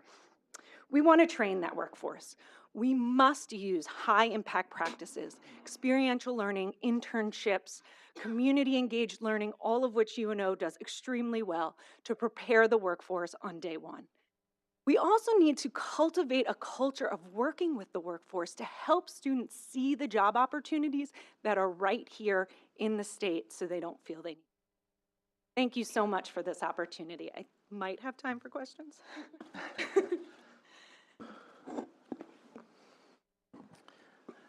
I just want to take the opportunity to thank Josie. I became familiar with her during my previous time at the legislature, and I will tell you that being part of the planning committee, your department was invaluable. I mean, it's the gold standard in Nebraska, and sometimes it's overwhelming, the amount of information, and you got a quick taste of it here, but we got her for a lot longer, and it just became much worse as we started listening. So, but without that information, we had no idea where to go and what direction to head. And the university system has a lot of great things going on, but certainly this is one towards the top, and I'm very familiar with it, and congratulate you and your staff for everything you do. And for those people here, Joe Blow's, their information is available to anybody and everybody. The information that we were provided in the legislature, each senator is provided information for each county specific that they represent. And it is a very thorough and broad-based report that you get, and if you can't find the answer, you're not looking. So again, thank you so much for previous, but as well as for your continued service to the state. Thank you. Chancellor Lee. Thank you, Chairman. I want to publicly acknowledge Dr. Josie Schaefer recently being selected as the Coalition of Urban and Metropolitan University / Federal Reserve Bank of Philadelphia Research Fellow. It is a very competitive process, and UNO and the University of Nebraska should be very proud of her achievement. Other questions? Paul. Maybe this is, thank you for the presentation, but Chancellor Lee, and I guess what I was thinking was great information, but is anyone studying how to go in and take that data and to have the biggest impact on how to fix it? I think, so I have been sharing this data for a while in lots of different venues. And sometimes I say, like, it's not a show, it's so you can use it to use it, right? I'm not just for fun. I think that I get requests constantly. I probably do 30 presentations a semester like this, sharing this data, hoping that folks can take these opportunities, use it for decision making, use it for public policy. It's not generally my role to tell folks exactly what to do with it, but I have seen a very strong connection between this data and what's happening at UNO. Those high impact practices, internships, experiential learning, networking with employers, so we can make sure we are providing those skills to get right into the workforce and be really prepared. And I think culturally too, right? Folks are connected to places where they had great experiences. They care about the place, they met people that they love and care about. Like, that will retain them too. And I think it's really exciting to see what's happening at UNO because that's where I am, but I'm sure across the University of Nebraska system, to do these things that they work. We just have to do them at scale. We have to do them with a lot of energy, a lot of motivation. It's not just financial resources, it's people resources, feeling like what we do really matters and is having an impact. So I want to answer the Regent question. I think the most important research is the type of research that we can change business practices and influence policymaking. So Josie and her team, their data have provided a lot of intel for UNO to strategize how to recruit, what kind of experiential learning we must have, how to tie closer to the employers, and so that every single one of our students walk out will be gainfully employed. That is our goal. So to answer the question, yes, we don't do it for show. We do it because that's an important strategy. Mr. Gold. Well, thank you, and a great presentation, as always. I just wanted to suggest that the University of Nebraska, our Board of Regents, in partnership with the state and the private philanthropic sector, are already demonstrating how this can happen, and I would reference the partnership between the University of Nebraska Medical Center and UNK. A very clear set of data demonstrates a trajectory of dramatic need for healthcare professionals in rural Nebraska. The private business sector, the university, the legislature, granted through the generosity of the ARPA funds, got together to create a unique partnership to address that workforce shortfall in a very proactive way, which will have tremendous economic impact in the rural communities as well. You know, you think about it, we heard a lot about cattle feeding and cattle breeding this morning. Everybody that works in those facilities needs health care, and we need a proactive solution to the data that we've been monitoring. And so perhaps that model might be more broadly applicable to create the types of industry-specific, you know, high-demand jobs that we really need for the state. So kudos to the Regents for allowing this demonstration to occur. I just want to make, I know we're going a little long here, but first of all, the term rock star is overused, but Dr. Schaefer, you are a rock star. I mean, the first meeting I ever listened to with the Board of Regents in 2019, you gave a presentation, and I was blown away then, and I continue to be blown away. Regent Kenny has an excellent question, and I want to compliment the board because through the last 3 years, this board has actually been trying to answer the question based on the data. I mean, the advent of Nebraska Promise, the changing in how we do our online programs and the cost associated with it, how we have affected tuition. Of course, we've mentioned internships and how we've worked with the state to unlock some money for that. These are all in response to the research that you've given. So it isn't just UNO that's targeting this. All of our campuses are. It doesn't mean that we've got it solved. I think we are making some improvements, even though your data showed a large line. I want to make two other comments. That workforce that's out there with some partial education is a big number. 307,000 working Nebraskans have some partial post-secondary education. It's a huge target for us to get after, and that's you know, our online programs that can really, really tackle that. And my other comment that I wish everybody would see, because there's a national discourse right now about what the value of a four-year degree is. Your presentation basically answers that, not only on the Nebraska scale, but on the national scale. And I think it's even bigger than the numbers you're putting out there. By 2030, 65% of the jobs requiring a four-year degree, it's going to go up, because you can't predict the future, but I can tell you, and I think most people in this room would agree, that by the year 2040, the majority of the jobs that will be used in this nation haven't even been invented yet. We don't even know what they are. So we've got to really be thinking towards that future, and we've got to have this dialogue about how important all of our post-secondary institutions here on the state, not just the university system. There are 50 post-secondary institutions in the state of Nebraska beyond the college system, beyond the community colleges. A lot of them are more trade school-like, but we've got to all work together, because collectively we're going to be part of the solution for how we're going to retain and build this workforce. But thank you again for this incredible presentation. Thank you for your vision. Other questions? Barb? Just a quick again, a thank you, and I taught at UNO, so I have some familiarity with your work. I have to tell you that this CPAR has been invaluable in terms of the university providing the kinds of information that nonprofits in our communities desperately need, don't have opportunities to look for themselves, and they use you heavenly.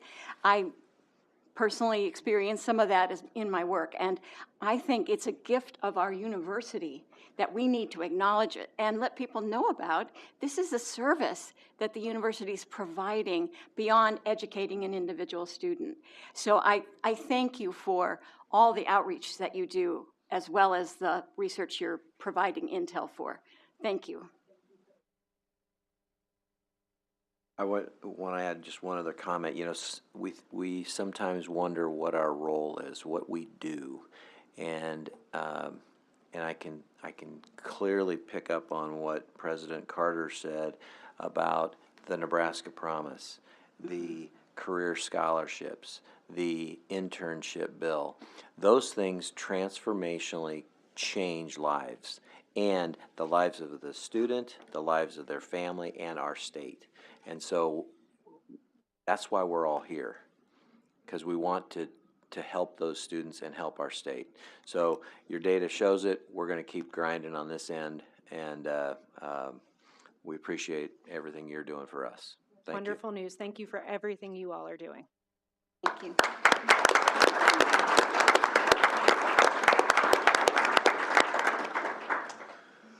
Okay. Next presentation. President Carter and Chris Gaborik have a budget update that they'd like to share with us. Thank you, Chairman Clare. And normally I have an opportunity to address the board and the public and give you a little bit of a mini capsulation of what the state of the university system is. Today I'm going to do that, but through a different lens. And what I'm going to do in conjunction with Chris Gaborik is kind of set the stage for not only where we are today, but how we're thinking about the future. This presentation lines up very well with what we just heard. It lines up with what Vice President, Vice Chancellor Mike Bain did, talking about the beef industry. It also aligns very much with what Speaker Arch talked about. You know, we've come through the last couple years that have been very challenging, not just financially, but with the global pandemic. And many of you have heard me talk about coming out of it in a position of strength, a position that I will still hold. I want to compliment this Board of Regents because as they have policy oversight responsibilities, they certainly have a fiscal responsibility oversight, and we have navigated that as well as just about any university system in the country. That being said, we're looking forward to June. June is when we will bring you a proposed operating budget for the upcoming year that will have our recommendations on things like tuition, salaries, financial aid, strategic investments, and reallocations. There's a lot of moving parts between now and June, and certainly our state budget piece, which we heard a little bit about here this morning. So as everybody in this room knows, Governor Pillen released his proposed biennial budget last month, and I want to state publicly how grateful we are because that proposed budget increase gave us 2% of the funding increase of the 3%. Obviously, we asked for 3% that was approved by this budget. But that gives us some predictability, and I know where the governor's going on state expenditures, and I'm appreciative of that. But I want to be very upfront here. We can't wait for the legislature and the governor to complete their work without moving forward on our financial planning. One of the strengths of our financial planning team, as well as the chancellors and their campuses, is our ability and our desire to want to look forward so that we're not surprised, so that we can plan and be thinking about what the future is. The governor has challenged all of us to be laser focused on using our resources to meet our students' needs, and I'm proud of what this university has done. We kept spending down to 1.3% of the last year. We've balanced our budget and come out net positive when many other universities across the country have not. We've reduced the cost of spending in terms of tuition rates for our students. When you take adjustment for inflation, tuition rates today across all of our campuses, in particular our flagship at UNL, is back down to 2010 rates when adjusted for inflation. But if I were to use a nautical term, there's certainly some headwinds out in front of us. Inflation, the cost of resources, the total cost of attendance at a university today is going up, not because of tuition rates necessarily here in Nebraska, but the cost of everything else. So we do have some headwinds in front of us, and I'm going to let Chris Kabor come in. This will be a little bit of Financials 101, which I think is good for review, but it'll also give a peek into the future and some of the things that we're thinking about. Chris, over to you. Thank you, President Carter. As a native from Davis City, I think I'd be remiss to say this could be the first time in history we've had two people from Davis City had the opportunity to speak in front of the board. So shout out to Butler County, coming on strong today. So next slide, Charles.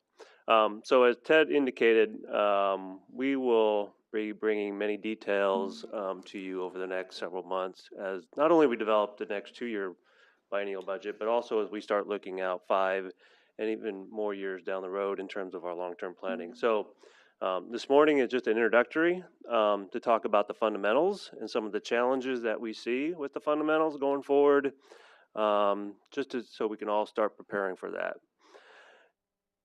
So the audit committee spent about 2 hours yesterday going through our audited financial statements shared by Regional O'Connor, and I wish everybody had the opportunity to listen to those discussions, because you really get the sense of the complexity of this institution and the magnitude it has on the state.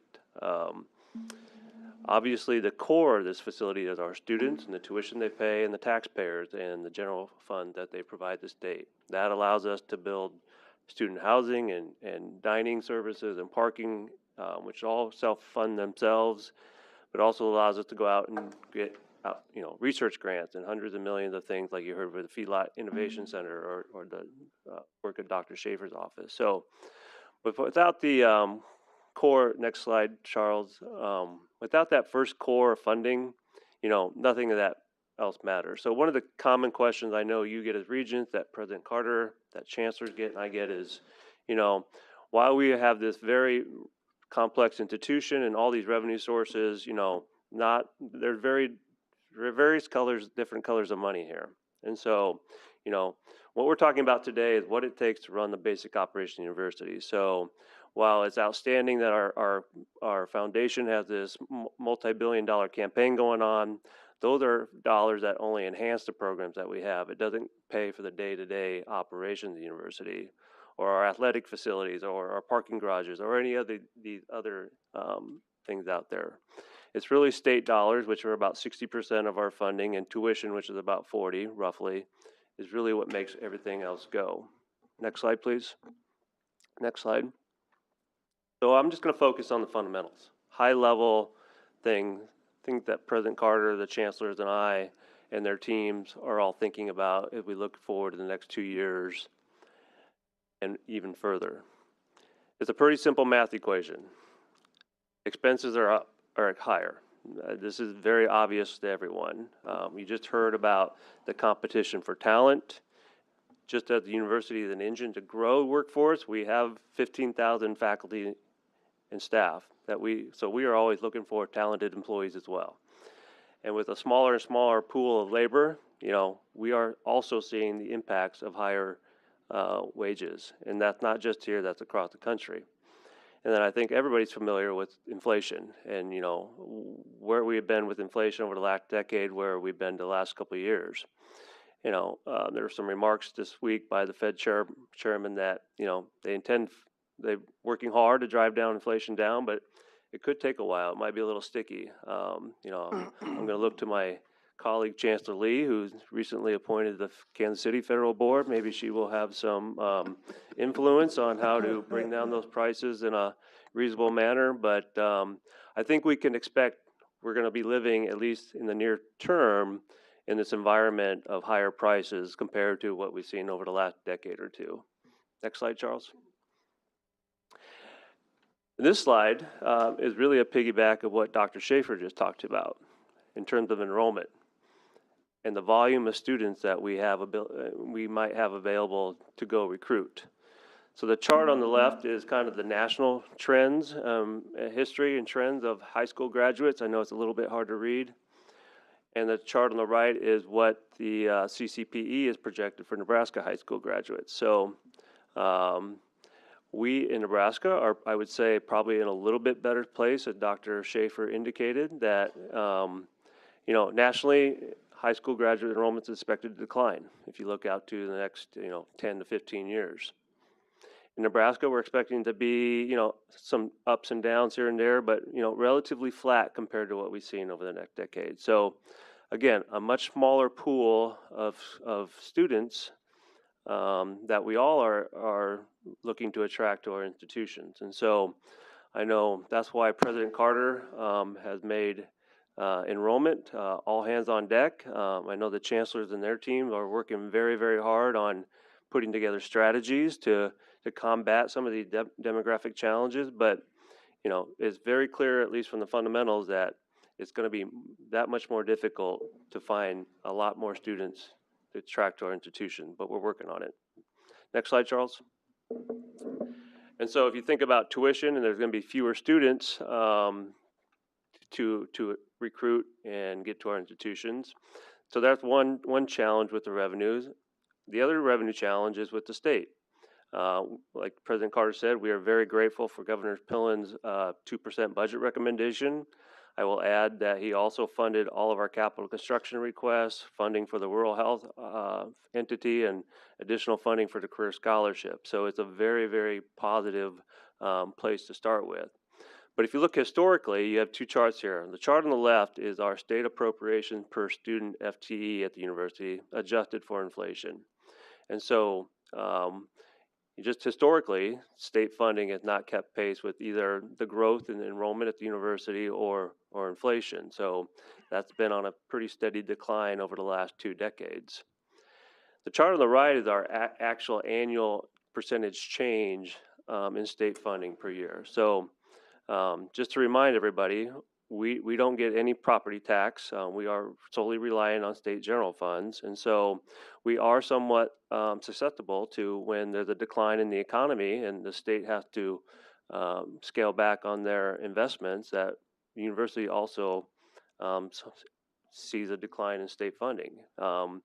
That's been very consistent, where we've seen about in a 10-year period that there's typically some kind of a recessionary impact where we have muted state growth. And so to start with the 2% in the governor's budget is a very good place. But for planning purposes, I think over the next decade, we have to expect, think about that past history and what might be if we were to see a downturn in either the national or regional economy.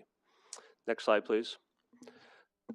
So you have a math equation where expenses are up, revenues are muted or not expected to maybe keep pace with those higher spending, higher inflation, which means what are we going to do to make sure that we continue to be fiscally conservative, balance our budgets? As the audit committee heard yesterday, we continue to operate with operating surpluses and have a very strong balance sheet. But there's two charts here. The one on the left is Moody's, which is a bond rating agency that does a lot of statistical analysis, not only higher ed, but many industry sectors. But they are projecting in fiscal year 23 that over half of public universities will operate at a deficit. Another 20% will break even, and only about 25% will actually operate at an operating surplus. And so I think the question that the chancellor, the president, and our teams are working on is what can we start doing? How can we start planning to make sure we're not one of those institutions in the red? Now, the good news is we are coming from a position of strength. The audit committee, we talked a little bit yesterday that our balance sheet is strong. We have adequate, but I would not say excessive, cash reserves on hand, just like any good business would have cash on hand to either cash flow issues or give yourselves a safety net to address issues. So we are in a good position to address these challenges in front of us. But I always remind everybody, cash is a one-time item. Once you spend it, it's gone. And expenses typically are recurring. And so you have to go back somehow and find how you're gonna pay for those expenses is once your cash is all gone. So I think the conversation that the chancellor, the president, and our teams are having is looking at the pool of resources that we have, which we are very grateful for. What can we do to maximize, to make sure we are maximizing all those resources? Because I think you've heard today the university mission is not going away. We still got to deliver on the workforce. We still got to conduct critical research. We still got to do public outreach. And so those are the conversations we're having and some of the planning that we're going into. So I will turn it back over to President Carter to talk about next steps, what you can expect to hear from us over the next 6 months.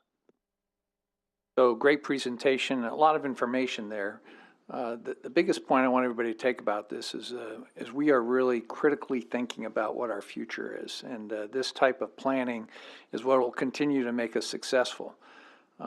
This institution is one of the most large, complex businesses in the state. I mean, you think about a $3 billion a year institution, of which $1 billion is state-aided budget, which is what the focus of Chris Gaborik's comments were. But here's my comments for as I'm looking forward as we see this landscape on the future. The business as usual, even over the last couple of years, is probably not sustainable. We're going to have to rethink ourselves. You know, just over the past 5 years, this university has cut $75 million out of our budget through the BRT and COVID, and led to a number of initiatives, some of the things that have worked very positively for us, such as consolidation of IT, procurement, the facilities, construction, and planning, which has been a tremendous success, on top of the other challenges that have been on the campuses, not to mention the enrollment challenges, which are sort of part of this, but every campus right now is dealing with deficits from enrollment that are not part right now of that conversation. They're having to make those adjustments right now. So while the budget cut conversations are a little bit unwanted and difficult, it also seems to me that we will be planning and thinking, and I'm not bringing those solutions today, but I just want to make sure this board knows that we are going to be thoughtful, we're going to plan, and we're going to make sure that this university continues to deliver for this state. So what I have driven our chancellors to focus on, besides enrollment, is getting down to basics. I mean, we've got to go back to the basics of why we exist and what the mission of this university system is. First and foremost is to educate. That is job one. We have done everything to make sure that we are the best value for not only Nebraskans, but from other students that want to come from international countries and out of state. We will continue to focus on that. 4-year graduation rates, graduation guarantees, internships, all those things that are so important for our students, whether it be the youth of our state or even those that have gone into the workforce and want to continue and finish a degree. Second is our workforce. The ability to attract, retain our talented workforce is critical for us. It's what makes us a world-class institution. We've made adjustments during COVID for some of our faculty in pay, and I think that's really important. We're going to continue to do that. And then thirdly is important research. We are doing better and better every year in terms of attracting more research dollars, but it isn't just the numbers and the increase. It's about the meaningful research and what it does for the state of Nebraska. Things like agriculture, cancer research, national defense, early childhood development. These are things in which we are national leaders, and we're going to continue to do that. So those are the 3 things that we're going to focus on. And at the end of the day, we will still make a significant contribution for the state. The workforce development, the health of this state will only be as strong as our university system. So I want everybody to know how committed we are to making sure that we're going to make the tough decisions when we have to. If it requires organizational change, we are 4 campuses, 5 with NCTA, but 1 university system. We're the largest graduation complex in higher ed in the state, providing more than 11,000 graduates a year. And we're going to continue to work to make sure that we're successful. And finally, I'm thankful for our Board of Regents. This is very important. It's very difficult work. We have a large agenda still in front of us today, and working together collaboratively across the table with this Board of Regents, I am very optimistic that we're going to be successful in the future. So thank you. I'll turn the time back over to the chairman. Okay, anybody have questions, comments for Chris? I think it's really important to recognize that what Chris was speaking about in his presentation is simply our ability to keep the lights on and classes open. It doesn't provide for excellence and making, really going above and beyond and really trying to attract and provide that extra level that makes us extraordinarily successful, and that's some difficult decisions that we're going to have down the road. Does anybody have any other comments? Question. Regent, well, just a minute. Can she go first? Paul, is that okay? It's okay. I just wanted to tell the president that I really appreciate your comments, because those are the messages that I know I heard distinctly from the people that I've talked to. And so it's critical, and they want to see us prioritize those things. I appreciate that, and I've been out to western Nebraska recently, and I think it's important that all of us have this communication that the University of Nebraska has never been a better place to come to, not just for an individual student's future, but the future of our state. You know, we're open for business. That's the message, and we'll get the job done. Regent. One quick one, Chris. You had a slide on the students of Nebraska, and I wondered if the surrounding states, the population of those students were similar to Nebraska, or does it kind of jump all over the place like the previous presentation? Where do you focus recruiting at? And So what I recall, and either chancellors or somebody else smarter than me can jump in, but I would say most of the states around the Midwest are going to project a decline in high school enrollments, particularly in the the upper Midwest. So states like Colorado, Texas, California, those are the states. But I think Dr. Schaefer said maybe we were 7th in the nation, and that's kind of what the data shows. that's what I was thinking. If all of our graduates are going somewhere, are there more students there? I guess was the question. Yes, sir. Thank you. I think, Regent Kinney, one of the things that is context to this is that all of the surrounding states have a similar problem.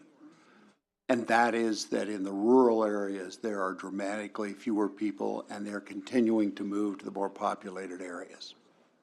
And that creates a challenge for all of us, because if you're going to keep the entire state going, you're going to have to compensate for those rural areas. And so the competition for students in the rural area becomes increasingly difficult as they all move.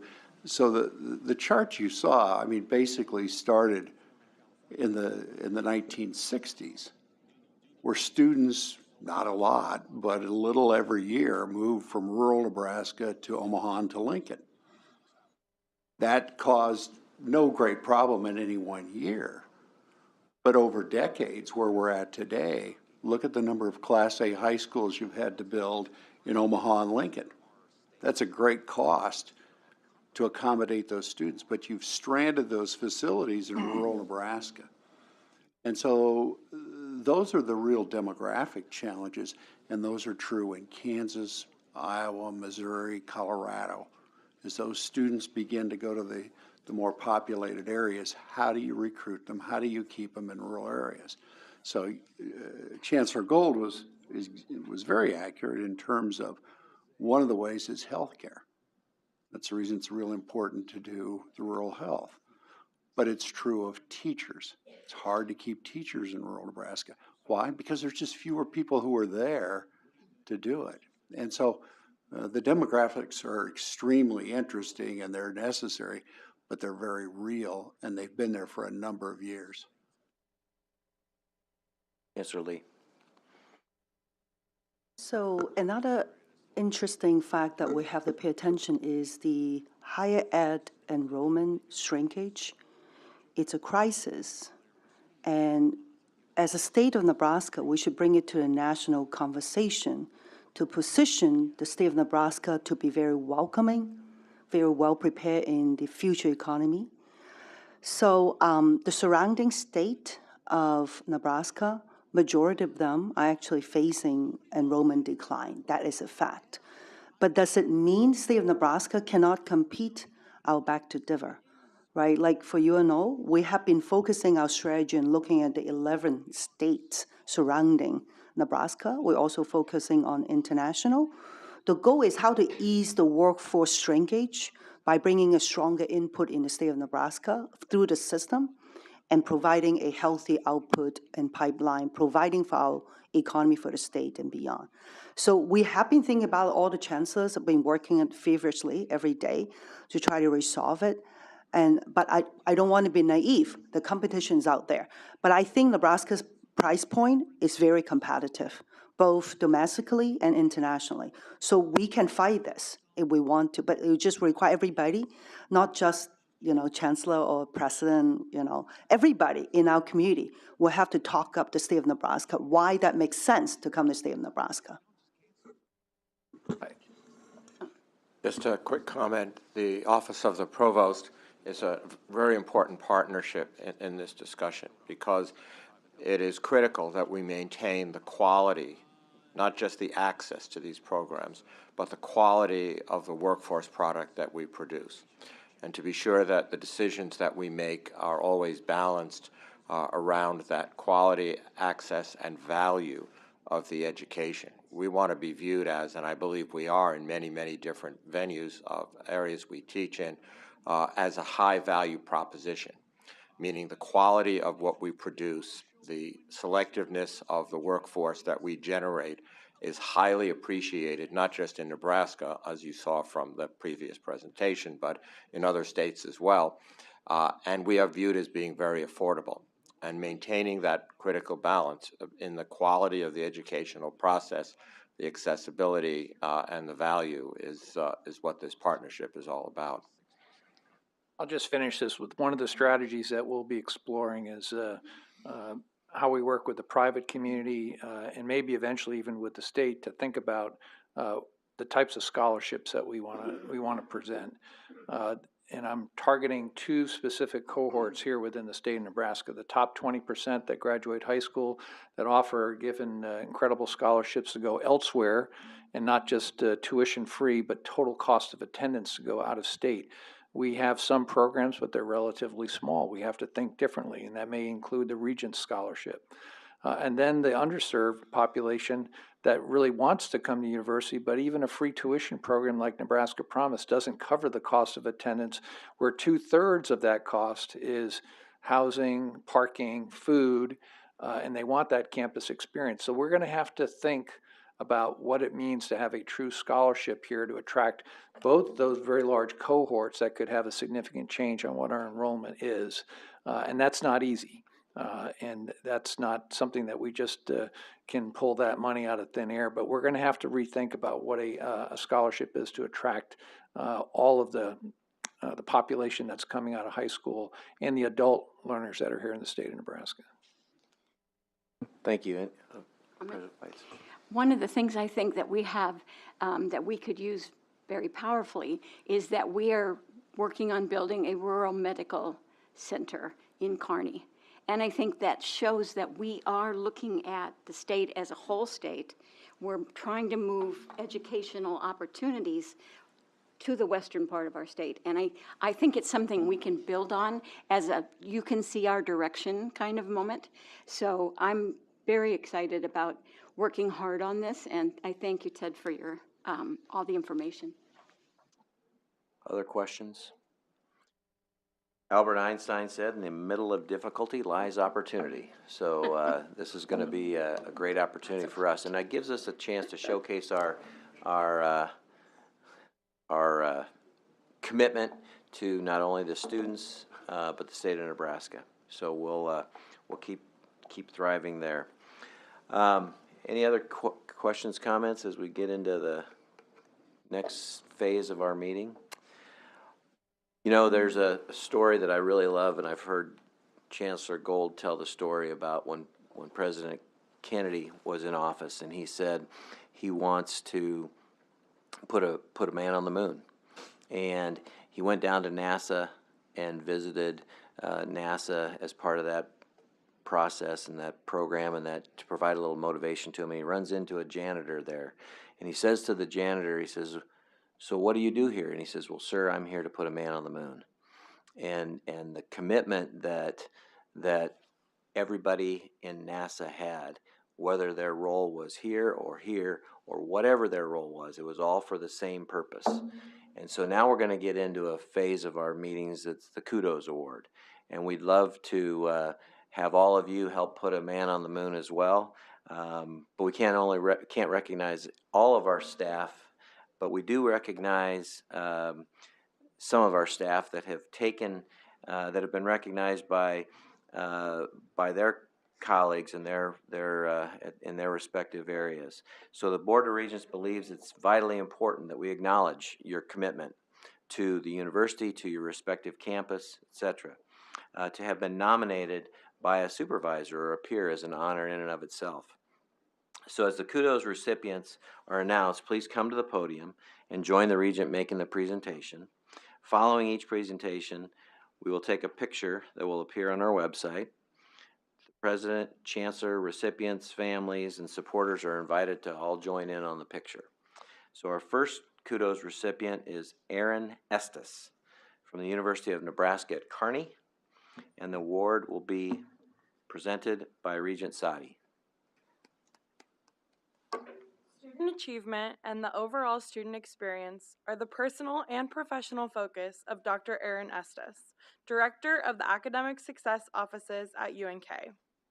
His commitment, work ethic, and ability to inspire and motivate have earned him today's kudos recognition. As director, Aaron leads Disability Services for Students, the Kearney Bound Scholars Program, TRIO Student Support Services, and the coordination of efforts to support first-generation students. Responsibility for the success of these programs lies within him, but he is quick to give credit to an amazing staff. They provide individualized, holistic, and proactive support to students as they work to achieve their educational goals. Focusing on students who are first generation, low income, or have a documented disability, they help students navigate to graduate. Aaron is UNK's primary contact for the First Scholars Program through the National Association of Student Personnel Administrators.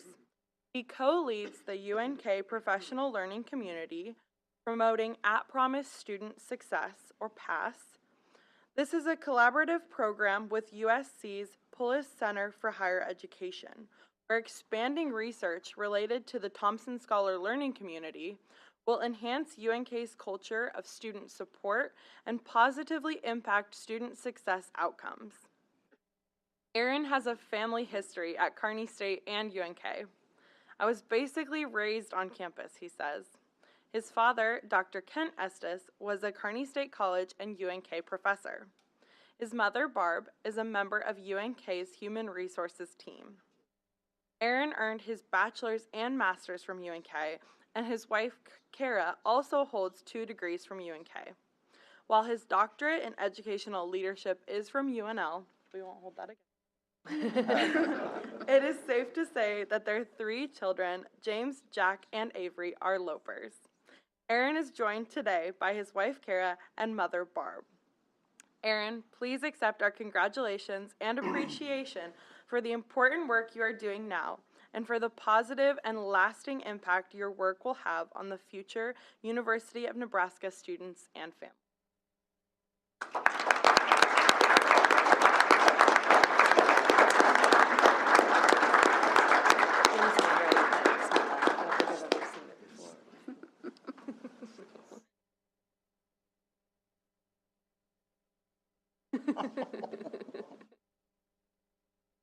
Nice of him, though. Soda. Never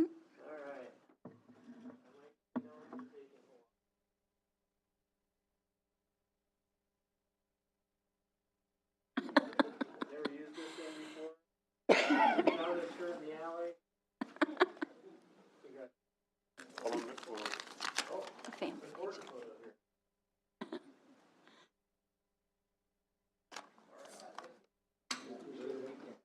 Good job.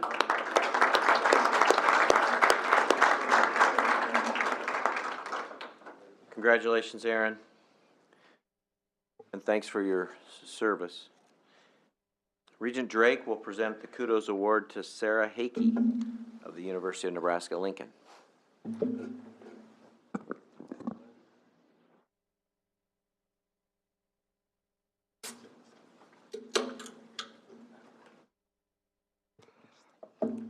The University Board of Regents is pleased to present a Kudos Award to Sarah Hakey and Cash, Dispatch Director for the UNL Police Department.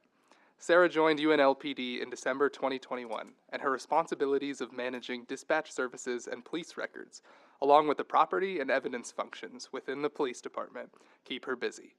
In addition, Sarah took it upon herself to institute a therapy dog program. After exploring existing programs at other higher education police departments, she proposed a similar program for UNL, collaborated with the University of Nebraska Foundation to garner funding, and worked with the Domestic Pups Community Organization in partnership with the Nebraska Department of Correctional Services to obtain a newly trained therapy dog named Cash. With Sarah as his handler, Cash has been used to elevate positive moods and provide motivation during police department activities, student activities, and other events on campus, including appearances during finals week, the undergraduate commencement ceremony, and the homecoming parade. Nice. Sarah's dedication, professionalism, and service exemplify performance above and beyond the call of duty, introducing an additional resource for supporting overall well-being on campus and aligning with, quote, every person and every interaction matters. Joining Sarah today are her husband, Phil, Chief Hassan Ramza, and Cash. Please join me in thanking Sarah and Cash for their dedication to the university.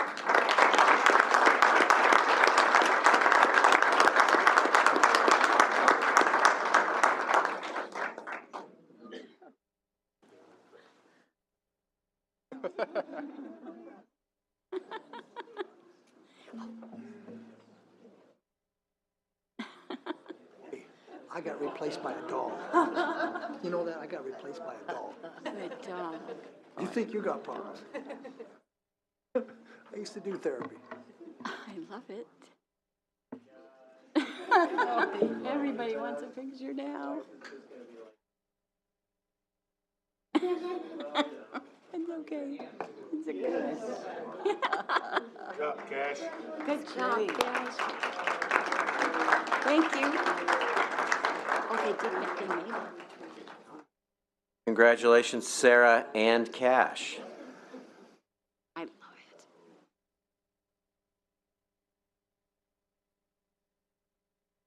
Regent Kent will present the Kudos Award to Aaron Schneider of the University of Nebraska Medical Center. Okay, Aaron.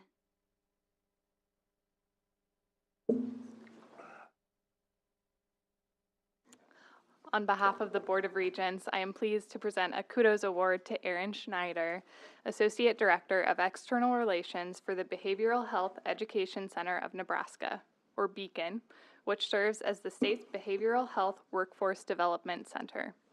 Aaron's outreach, dedication, and leadership have been instrumental in securing funding to help grow BEACON. She has the ability to convey the behavioral health workforce needs of the state while fostering relationships with policymakers, community partners, and stakeholders. This has led to the passage of legislation to expand programming and reach in ways never thought possible. This legislation has more than doubled BEACON's operation and allowed it to add 3 new satellite locations. As a result, BEACON will have a presence in all 6 of the state's behavioral health regions. In 2022, the Nebraska legislature allocated $25.5 million in ARPA funding to BEACON. Aaron implemented a competitive application process to award the funds, created applications for each award category, established review structures, and built the online platform for submissions. As we thank Aaron for the extensive work that she has done to help BEACON expand its programming and reach the state, she is accompanied by her supervisor, Dr. Marley Doyle, Director of BEACON. Aaron, your nominator said it best. Your work undoubtedly will benefit the life of thousands of Nebraskans who are working, providing, or seeking behavioral health care across the state. Please join me in thanking Aaron Schneider.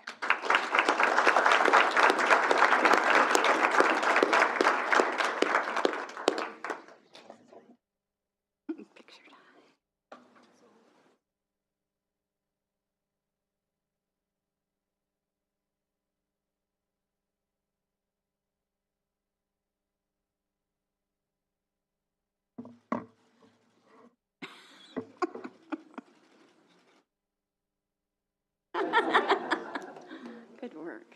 Jiminy. Glad he's not paying for film. Congratulations, Aaron. Michael Smith from UNO is our final kudos recipient today, and his award will be presented by Regent Sims. Board of Regents is proud to present a Kudos Award to Michael Smith, General Manager of UNO's Baxter Arena. With 25 years of experience in event services and management and significant campus involvement, Michael has built a culture of inclusiveness and accessibility. This has helped to make Baxter Arena the venue of outside organizations. Michael knows the Omaha area and local promoters well, and this ensures that he and his staff can set up an amazing stage for a wide range of events, from exciting athletic games to serious.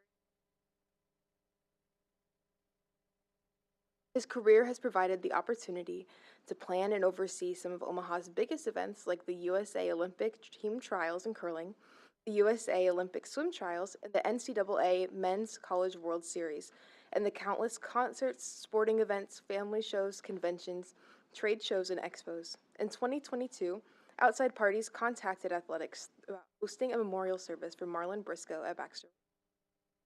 Through Michael's leadership and with less than 2 weeks to organize, the event became a beautiful, powerful memorial to Briscoe, receiving a great community and media recognition. With vision and leadership, Michael recently oversaw the conversion of the arena store into the Hall of Fame room, enabling Baxter Arena to host large-scale events and meaningful gatherings. Michael's peers nominated him for consistently going above and beyond expectations for events and facilities management, while putting customers, peers, and guests at ease in every interaction. We need more Michael Smiths on campus, the nominator said. He finds solutions to any issue while making everyone feel like Baxter Arena and UNO's top priority. Creating an accessible, inclusive space and outstanding events under pressure, Michael shows true Maverick spirit. He is a vital member of the university.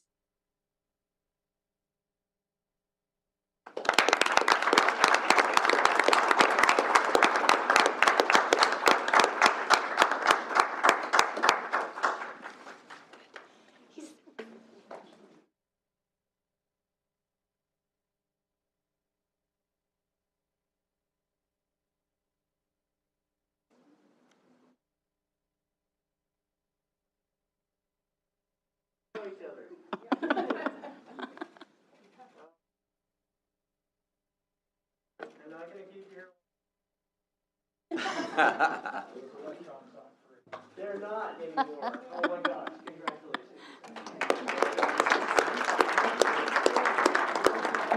Congratulations, Michael, and congratulations to all of our kudos recipients.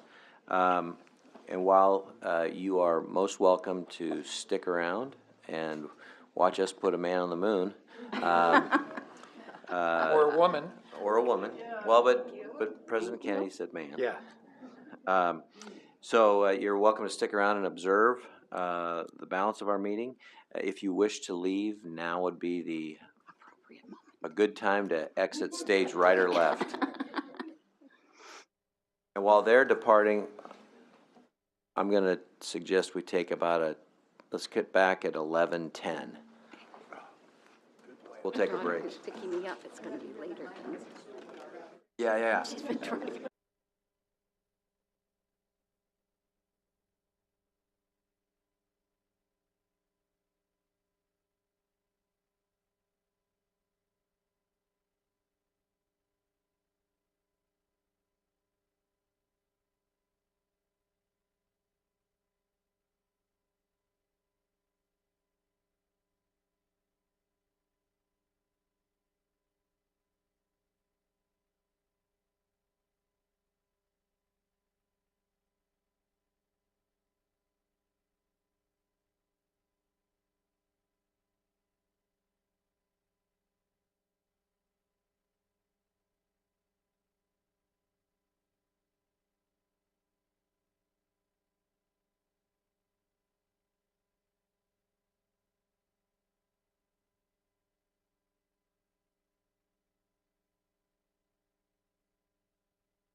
Okay, my apologies.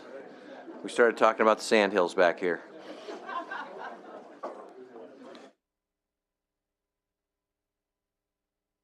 We are back in session. Everybody here? Do you want to do a roll call? Missing. Who are we missing? Next. We're all here. Okay. In accordance with our standing rules, the vice chair automatically assumes the position of chair at our annual meeting. Since Regent Ferris, his term expired, we miss out on the ceremonial passing of the gavel. Dang. He was here earlier. He was. He left. Yeah, he left. Doggone it. So our next order, so I guess you're stuck with me anyway. In other words. Our next order of business for today is the election of vice chair. So I will now entertain nominations for the vice chair. I'd nominate Rob.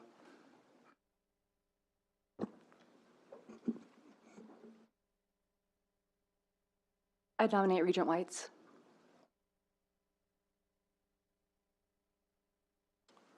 Okay.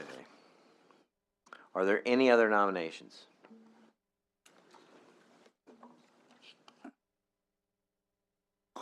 We vote on these blue things. Is there a motion to close the nominations? So moved. There's a second. Second. There's no objection. We're going to dispense with the vote on the motion and declare that the nominations for vice chair has been closed. Regent Schaefer and Regent Whites have both been nominated for the office of vice chair. So I would ask that the corporate secretary explain the mechanics of the vote. Thank you, Mr. Chairman. Section 1.2 of the standing rules provides that when there's more than one nominee for an office, then the elections are conducted by secret ballot. Before each of the regents are some slips of paper which will serve as our ballots. The elected regents will vote on blue colored ballots, and our student regents will register their position on yellow colored paper. Please write your selection clearly on your ballot. I will be around to collect the ballots and count them. A nominee shall win with a vote of a majority of the quorum present today, which is 5 votes. I will announce the results from both the elected regents and the position of the student regents, both of which will be recorded in the minutes of our meeting today.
Would you like to sing a song while since you're the singing chancellor?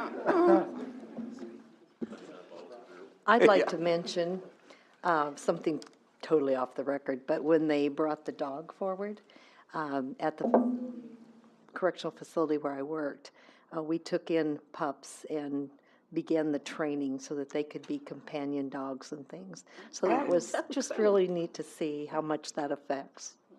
What dog was that? Does anybody know? If you notice, that Cash got a I thought kudos it's on award kennel. too.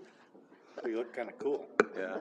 It's really neat. Take that back to the pound or the Put that on kennel. his kennel. Do they have any, The other campuses will pick up on the idea. Also great during finals week to have. Was there that big?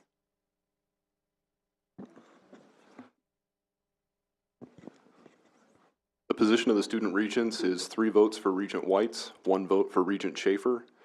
The vote count from the elected regents is 4 votes for Regent Whites, 4 votes for Regent Schaefer. Okay, so we have a tie, and neither nominee has secured a majority of the votes. We will vote again.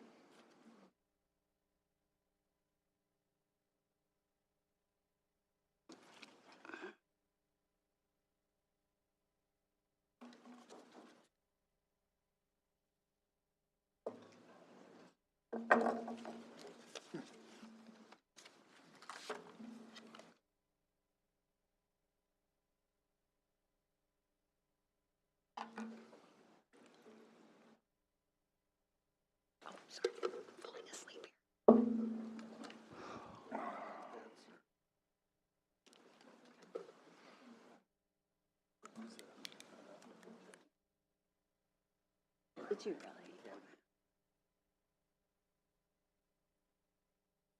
Change. Talking about it.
So it's like, what time?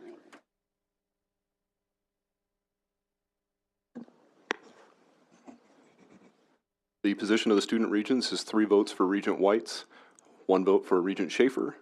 The vote count for the elected regents is 4 votes for Regent Whites, 4 votes for Regent Schaefer.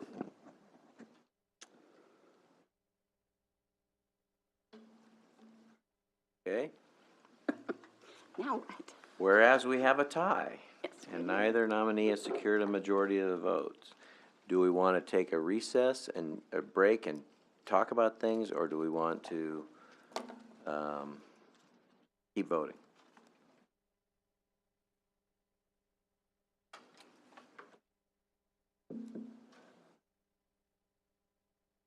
Keep voting.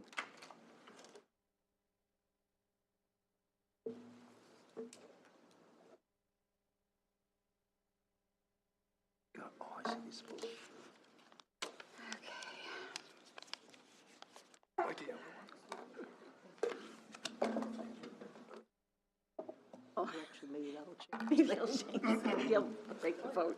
That would be good. Like that one.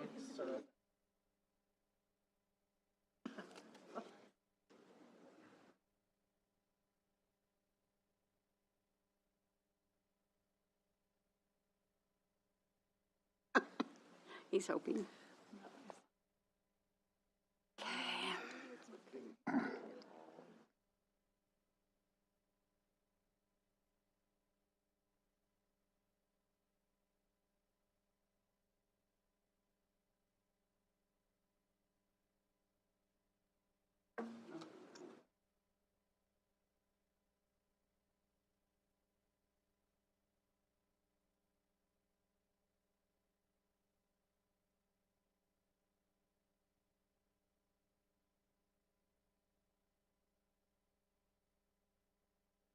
Yes, someone.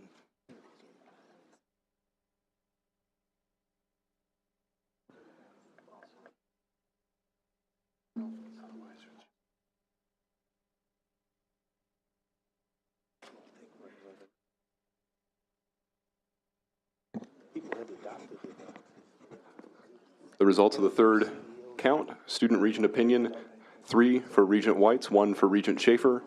The vote count from the elected regents, 4 votes for Regent Whites, 4 votes for Regent Schaefer. Tim, I think the important thing in this board is that we're able to work together and we put aside our partisanship, we're bipartisan. I think it's important that we go forward this year in a way where we're comfortable with who we elect as leader. And I think Rob's been a chair before, and he knows the job. And I think I'm willing to wait and hope that at some point it might be 5-3 or something in the future, in another election in a different year. But for the good of the university and for the functioning of this board, I'm going to withdraw my nomination. And congratulations, Rob. Mr. President, or Chairman, I would make a motion that Senator Schaefer be elected by acclamation and behalf of the board. Second? Second. It's a good idea. Call the roll. Regent Sadi? Yes. Regent Sims? Yes. Regent Drake? Yes. Regent Kent? Yes. Regent O'Connor? Yes. Regent Schaefer? Regent Shear? Yes. Regent Stark? Yes. Regent Whites? Yes. Regent Wilmot? Yes. Regent Clare? Yes. Regent Kenny? Yes. Motion passes. So, Barb, thank you for advancing. Thank you for also remembering why we're here. And we're here for the students, we're here for the university, we're here for the state. And so I appreciate your recognition of that and recognition that we all need to remember why we're here. And Rob, I congratulate you on the vice chair position. And now I'll also be able to I'll be able to get final committee decisions out to everyone, and I'll have that out to you this next week.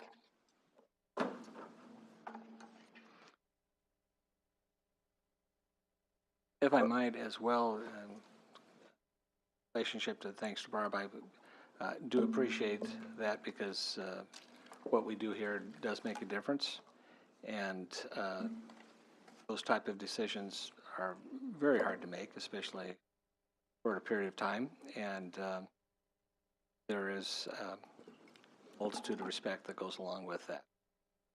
I want to thank you for dispensing with our election process and moving, and it will reap. Thank you. Okay. The standing rules of the board provide that any person may appear and address the board on items that are not on the agenda, if an individual provides the corporate secretary with 24 hours notice. Each person wishing to speak will be given 3 minutes to make the remarks. We were not contacted by anyone wishing to speak on a topic that is not on today's agenda.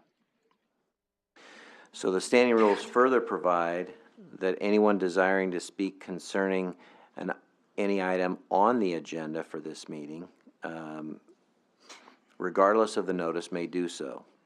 If anyone would like to address the board on a matter on today's agenda, please come forward, identify yourself, and complete the sign-in sheet before you leave. You will have 3 minutes to address the board.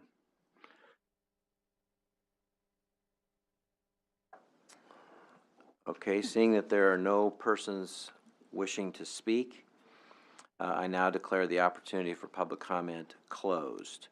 It is now time to consider the consent agenda. The consent agenda, as its name implies, is moved and voted on as a group of action items as opposed to the administrative agenda where items are considered and discussed individually. With that said, unless one of my colleagues on the board wishes to consider any of these items on the administrative agenda, I would invite a motion to approve the consent agenda. So moved. Second. Are there any, I guess we dispense with that, I just said that. So I guess we do a roll call now. Regent Sims? Yes. Regent Drake? Yes. Regent Kent? Yes. Regent Sadi? Yes. Regent Schaefer? Regent Shear? Regent Stark? Yes. Regent Whites? Yes. Regent Wilmot? Yes. Regent Clare? Yes. Regent Kenny? Yes. Regent O'Connor? Yes. The motion passes. Thank you. I would now ask President Carter to guide us through the administrative agenda. So the first administrative item, 12A1, honorary degrees and awards, will be considered after closed session. As such, it's an honor to bring forward item 12A2, which is a proposal to present Regent Emeritus title to Jim Pillen. This was done in conjunction with the Executive Committee. In 2016, this board adopted Regents Policy 1.2.6, which created the honorary title Regent Emeritus and outlined the process for its award. A regent may be nominated for this honor if they have served for more than 6 years or served as chair and retired from service in good standing. Regent Pillen represented District 3 with distinction for 10 years on the Board of Regents. During that span, he served as board chair once, business and finance chair twice, and audit committee co-chair once. In addition, in 2019, he invited substantial time chairing the presidential search. I enthusiastically recommend this item for the board's approval. Is there a motion to approve item 12A2? So moved. Second. Discussion? I think it elevated the Board of Regents in the state of Nebraska by a lot, and both with the people and the legislature. So I don't know what Speaker Shear thought, but it's still kind of cool that Board of Regents was elected governor of the state of Nebraska, and he's from outstate. All right, any other comments? I think it's a well-deserved honor for Governor Pillen. He was a valuable committee to this board for 10 years. He worked when he was here, he was a person of principle, good, open, but someone who gave it his best. What he's doing now as governor is giving his very best all day long, and Nebraska a better place to work, raise a family, and well-deserved honor. Any other comments? I would echo the previous comment. Governor Pillen in organization that he has served in does so because he has an programs move forward and side because I seem to do that.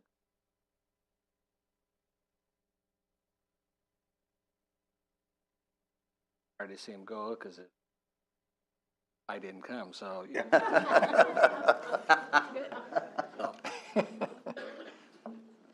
Well, as Coach Osborne pointed out too, it saved his job when he fell on the fumble. Any other comments? I too agreed. I've known Jim for 45 years, and fine, upstanding man, hardworking man, very honest, high integrity, high ethics, high character. He will do a great job in the seat. Call the roll. Regent Drake? Yes. Regent Kent? Yes. Regent Sadi? Yes. Regent Sims? Yes. Regent Schaefer? Shear? Yes. Yes. Regent Stark? Yes. Regent Whites? Yes. Regent Wilmot? Yes. Regent Clare? Yes. Regent Kenny? Yes. Regent O'Connor? Yes. And now Regent Schaefer. Yes. Thank you. Motion passes. Item 12A3 seeks your approval to transition the Bachelor of Science and Bachelor of Arts in Plant Biology within the College of Arts and Sciences into a singular Bachelor of Science and Plant Biology program in the College of Agricultural Sciences and Natural Resources. In short, we currently have duplicative programs in 2 colleges at UNL. One student who will be permitted to complete their degree is enrolled in the College of Arts and Sciences program. Given the subject matter, a singular program offered in Kasner makes the most programming sense. This item was reviewed by the Academic Affairs Committee, and I recommend it to you for your approval. Is there a motion? So moved. Your second. Second. Got a motion and a second. Is there any discussion? Thank you. Could Vice President Bain just to address this, because I have not been a member for 2 days, but I did get a couple calls in regards to this. There was a little confusion, I believe, on not so much the process, but maybe the intent. They seem to think that the rural or the agricultural portion of it was taking a hindsight to the actual meaning, and as well maybe address of the future of the program that you might envision as well. Yes, sure, Regents here. So the plant biology program that's in front of you today is pretty straightforward, as the president outlined. Two duplicative majors or paths to the same major, one in arts and sciences and one in Kasner. The arts and sciences program has been under-enrolled currently with the one student. That person will be able to finish the, we're currently at 20 majors in plant biology majors in Kasner, with the goal through a partnership with Northwest Ag and Forestry University to surge beyond 60 majors in plant biology. And so this makes a lot of sense. Perhaps where some of the confusion lied is that back in April there was the approval for a new major in agronomy and horticulture around plant systems, and that impacted agronomy, plant horticulture, and turf grass science. And so I could imagine in the public perception, when you're talking about plants, everything gets kind of mushy. Just kind of an update there. The agronomy major isn't going anywhere. It's solid. It's been improved. And the horticulture and the turf grass science majors are rolled under as options in the new integrated plant science major. So that's where we stand. And this is a good change, I think. I'm going to add a quick comment. I'm going to ask Chancellor Ronnie Green to add to this.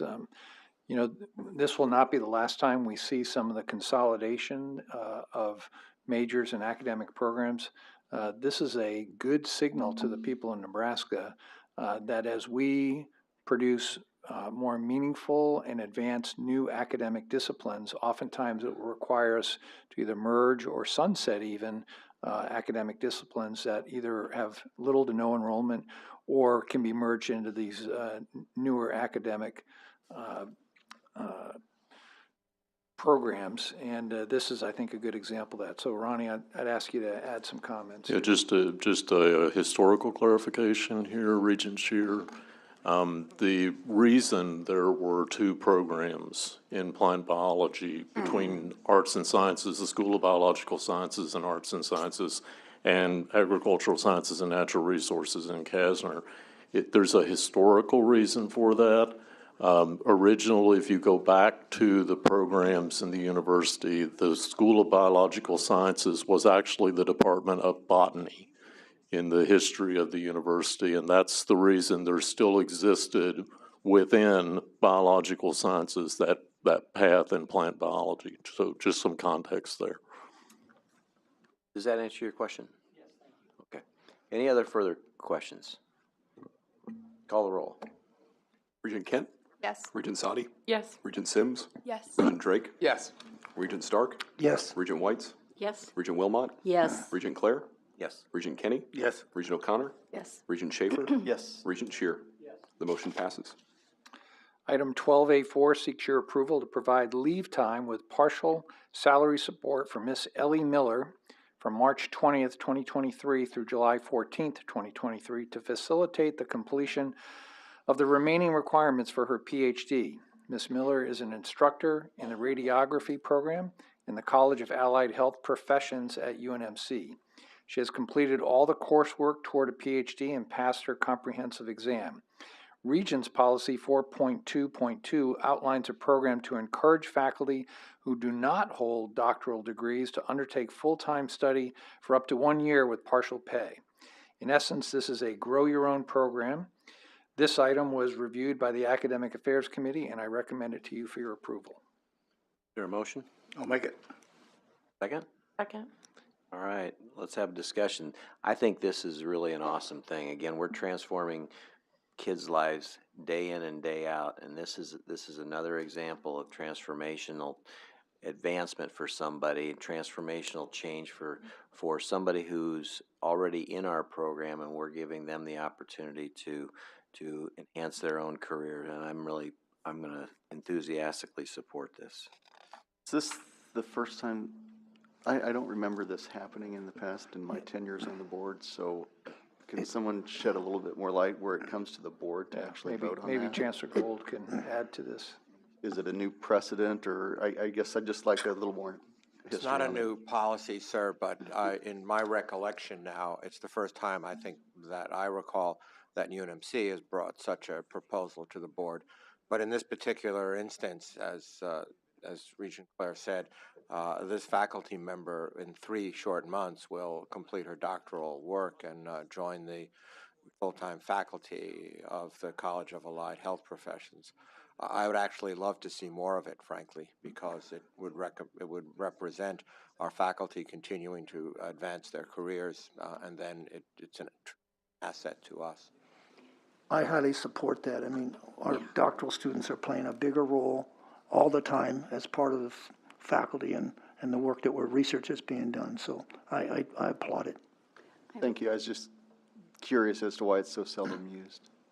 Rob, or Tim or Ted, when I was teaching at the School of Social Work at UNO, we had what we called the Grow Your Own PhD program, and it was funded by the university. I don't know whether it came through this body or not, but it was very successful in several of our faculty moving through. They would teach as adjuncts in the program while they were doing it, and they became full-time professors. And it was very beneficial at a time when we were having difficulty bringing people to the campus to be faculty. So it's been around. I'm not sure how many different places, but it has been used before and quite successfully. Great, thank you. Other questions, comments? All right, call the roll. Regent Sadi? Yes. Regent Sims? Yes. Regent Drake? Yes. Regent Kent? Yes. Regent Whites? Yes. Regent Wilmot? Yes. Regent Claire? Yes. Regent Kenny? Yes. Regent O'Connor? Yes. Regent Schaefer? Yes. Regent Shear? Regent Stark? Yes. The motion passes. Moving on to Business and Finance. Item 12B1 reflects the Audit Committee's recommendation to amend Section 19 of their committee charter to clarify the meaning of, quote, significant investigations, unquote.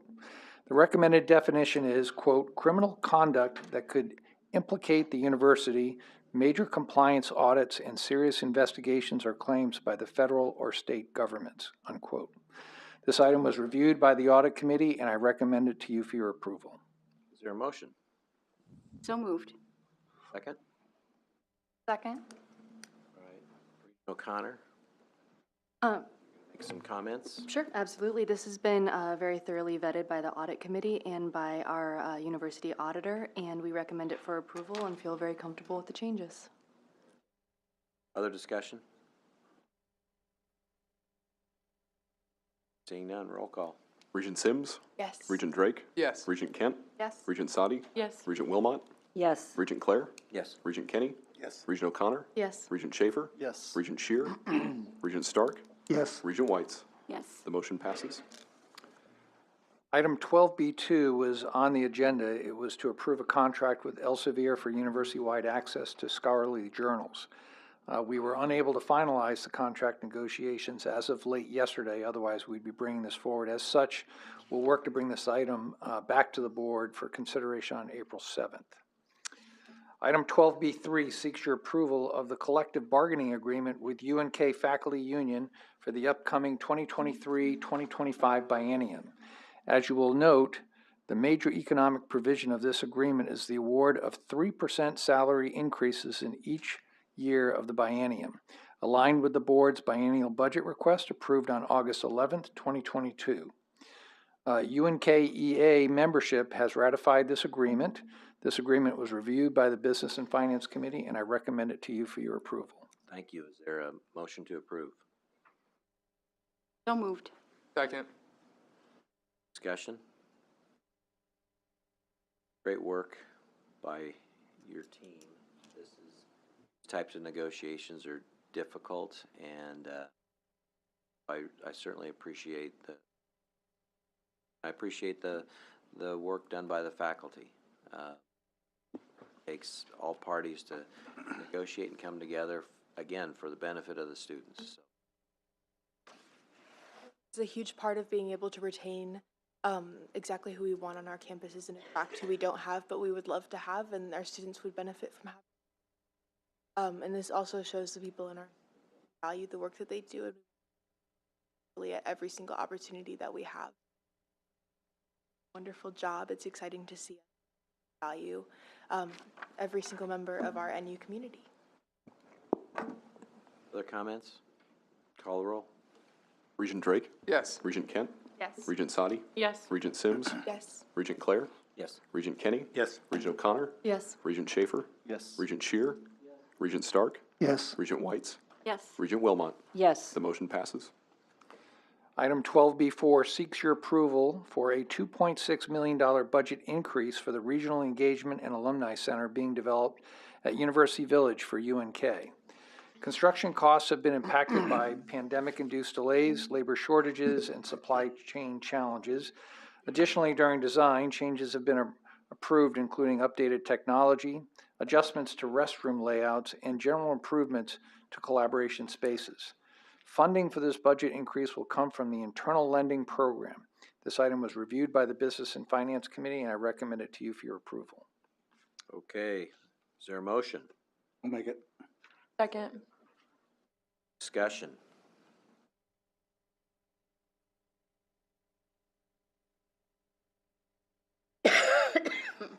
Kenny, your question? I wondered if you had a comment. Well, I do, thank you. We started in 2019 with this project and did an estimate. It's about a $10.4 million project. We put a 4% inflation escalator in it. As President Carter said, between production and construction delay and the pandemic, that's now somewhere in the neighborhood of $13 million. There's been slight changes, but no real major change as business and finance sees. The project is going up. You'll see steel up. It really is the linchpin for the rest of the development of University Village. It's going to be a key point. I think everybody, well, except Regent Wilmot and Regent Shear, were out to see University Village and what that's going to add to that development. It also is the home for the Alumni Association and the Foundation. It's a public-private partnership of which we have probably somewhere in the neighborhood of 19,000 square feet for university use, and the rest will be private use and a rather advanced conferencing center, and it will be extremely useful to the rural health facility. Thank you. Other comments? Call roll. Regent Kent? Yes. Regent Sadi? Yes. Regent Sims? Yes. Regent Drake? Yes. Regent Kenny? Yes. Regent O'Connor? Yes. Regent Schaefer? Yes. Regent Shear? Regent Stark? Yes. Regent Whites? Yes. Regent Wilmot? Yes. Regent Claire? Yes. The motion passes. Item 12B5 seeks your approval for a $5.625 million budget increase for the architecture complex renovation project at UNL. After reviewing current and near-term deferred maintenance and renewal projects, UNL determined that another project required less work than originally planned. As such, the uncommitted LB 384 funding is recommended for investment in the architecture complex renovation project. This item was reviewed by the Business and Finance Committee, and I recommend it to you for your approval. Motion? Second. All right, discussion. I think we're architecture again. The architecture program and the fact that it has, Kathy Ankerson did when she was dean, other following her, the recognition that this is the only architecture program in the state of Nebraska is significant. Investment that we're making in providing a top quality and enhancing our top quality architecture program is something that is extraordinarily beneficial to our state. And so I'm pleased about this. Again, using the LB 384 funds is beneficial and a cost savings for the taxpayers of Nebraska. Ronnie? I would just only add to what you just stated, Regent Claire, but I think most of the board is aware that this is the oldest building on the university campus. Architecture Hall is the original library of the University of Nebraska that became Architecture Hall a number of years ago. We've completed phase 1 of this, that was a renovation into design studios that was separately funded, that was completed and opened this fall. This next phase, the increase here is from an increase in scope, largely of the deferred maintenance that was originally planned in the building, including major overhaul of the HVAC system as well as increased costs. So it's a very wise investment. Mr. Chairman, I would bring everyone's memory back to the UNO presentation on wages. Architecture was clear up at the top. Yeah. But also commend that this is a good use of LB 384 money, because you were able to renegotiate some money that was intended for other projects, find that savings and put it here. So I commend you on that, Ronnie. You see in the agenda item, there is $4 million of this increase that is in the LB 384 bucket, that just what President Carter referenced, and $1.6 million of it is being funded private philanthropically as well. Just a little history lesson. It wasn't very long ago, probably 8 years ago, when the architectural program itself was really under fire. Had a very small number of students enrolled, and a previous administrator wanted to axe that program. And it was community outreach to this very board. I think Tim and I were the only ones that have been here, but it's a perfect example of where sometimes this board does have to lean in a little more, and in this case tell a certain administrator, no, we're not going to close that program. Nebraskans want it, they want to keep it, they're willing to pay for it, and it's really important that we have programs. So keep that in mind, especially for our newer board members, that each vote and everything we do have an impact on the state and the trajectory that we take it. And in certain times we have certain impacts on students and various programs. So this is just a great example of one that rose from the ashes, and now is flourishing. I remember so well Regent Schaefer, because when that happened, I became the interim senior vice chancellor that week, and we got to renegotiate the future of the architecture college that Regent Claire so well elaborated. Dean Ankerson, a lot of that lighted her feet, in the rebuild of that college, now our EVC. Just for purposes of the record, remind me who the interim dean was. Scott Killinger. Scott Killinger. So right. Scott Killinger had been a faculty member in architecture and had retired, and we brought him back as the interim for a year. Yeah, he did a great job, and then Kathy Ankerson picked up the baton. Okay, any other comments? Call the roll, please. Regent Sadi? Yes. Regent Sims? Yes. Regent Drake? Yes. Regent Kent? Yes. Regent O'Connor? Yes. Regent Schaefer? Yes. Regent Shear? Yes. Regent Stark? Yes. Regent Whites? Yes. Regent Wilmot? Yes. Regent Claire? Yes. Regent Kenny? Yes. The motion passes. Item 12B6 seeks your approval of a design-build contract to complete the $7.5 million feedlot Innovation Center project at the Eastern Nebraska Research, Extension, and Education Center. Since we heard an in-depth report on the project earlier in our meeting, I'm not going to go into substantial detail now. Sedge Agri-Services and Engineering is recommended following a competitive qualification-based process in accordance with board policy. This item was reviewed by the Business and Finance Committee, and I recommend it to you for your approval. Very good. Is there a motion? So moved. Second. Moved and seconded. Any discussion?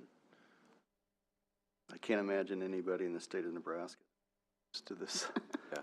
This is our lifeblood, is not only an ag state, but various back and forth between the number 1 and number 2 state in the country when it comes to cattle on feed. And as Governor Pillen has promoted in the past and continues to promote, we need to get to a point in this state where we're not exporting all of our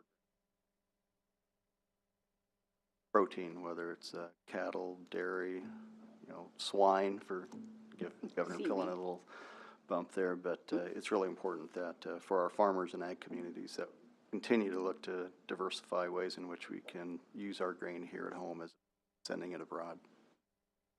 I echo those comments and would add, we heard a couple of presentations this morning that put an exclamation. So, any other comments? Roll. Regent Sims. Yes. Regent Drake. Yes. Regent Kent. Yes. Regent Sadi. Yes. Regent Schaefer. Yes. Regent Shear. Regent Stark. Yes. Regent Whites. Yes. Regent Wilmot. Yes. Regent Claire. Yes. Regent Kenny. Yes. Regent O'Connor. Yes. The motion passes. Unless there is an objection, I recommend the board consider items 12B7 and 12B8 together. These items authorize execution of standard form construction agreements for the Varner Hall and Pershing Military and Naval Science Building renovation projects at UNL. If approved, public bids will be held for these $9.2 and $10 million deferred maintenance and renewal projects. These items were reviewed by the Business and Finance Committee, and I recommend them to you for your approval. Is there a motion for approving 12B7 and 12B8, or if you want to split them up, we can do that as well. I make the motion to combine. Second. Vote on that, or can we just? Discussion. Well, wait, you moved, is there a second? Okay, is there discussion?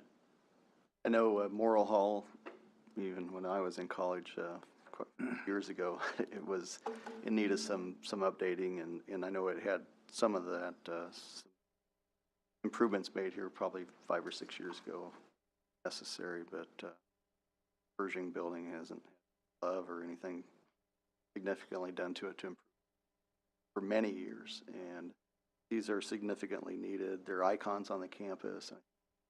Important to preserve some of those buildings from that still exist and let people reminisce about a bygone day when they were built. Whole university in the state of Nebraska. This is really exciting to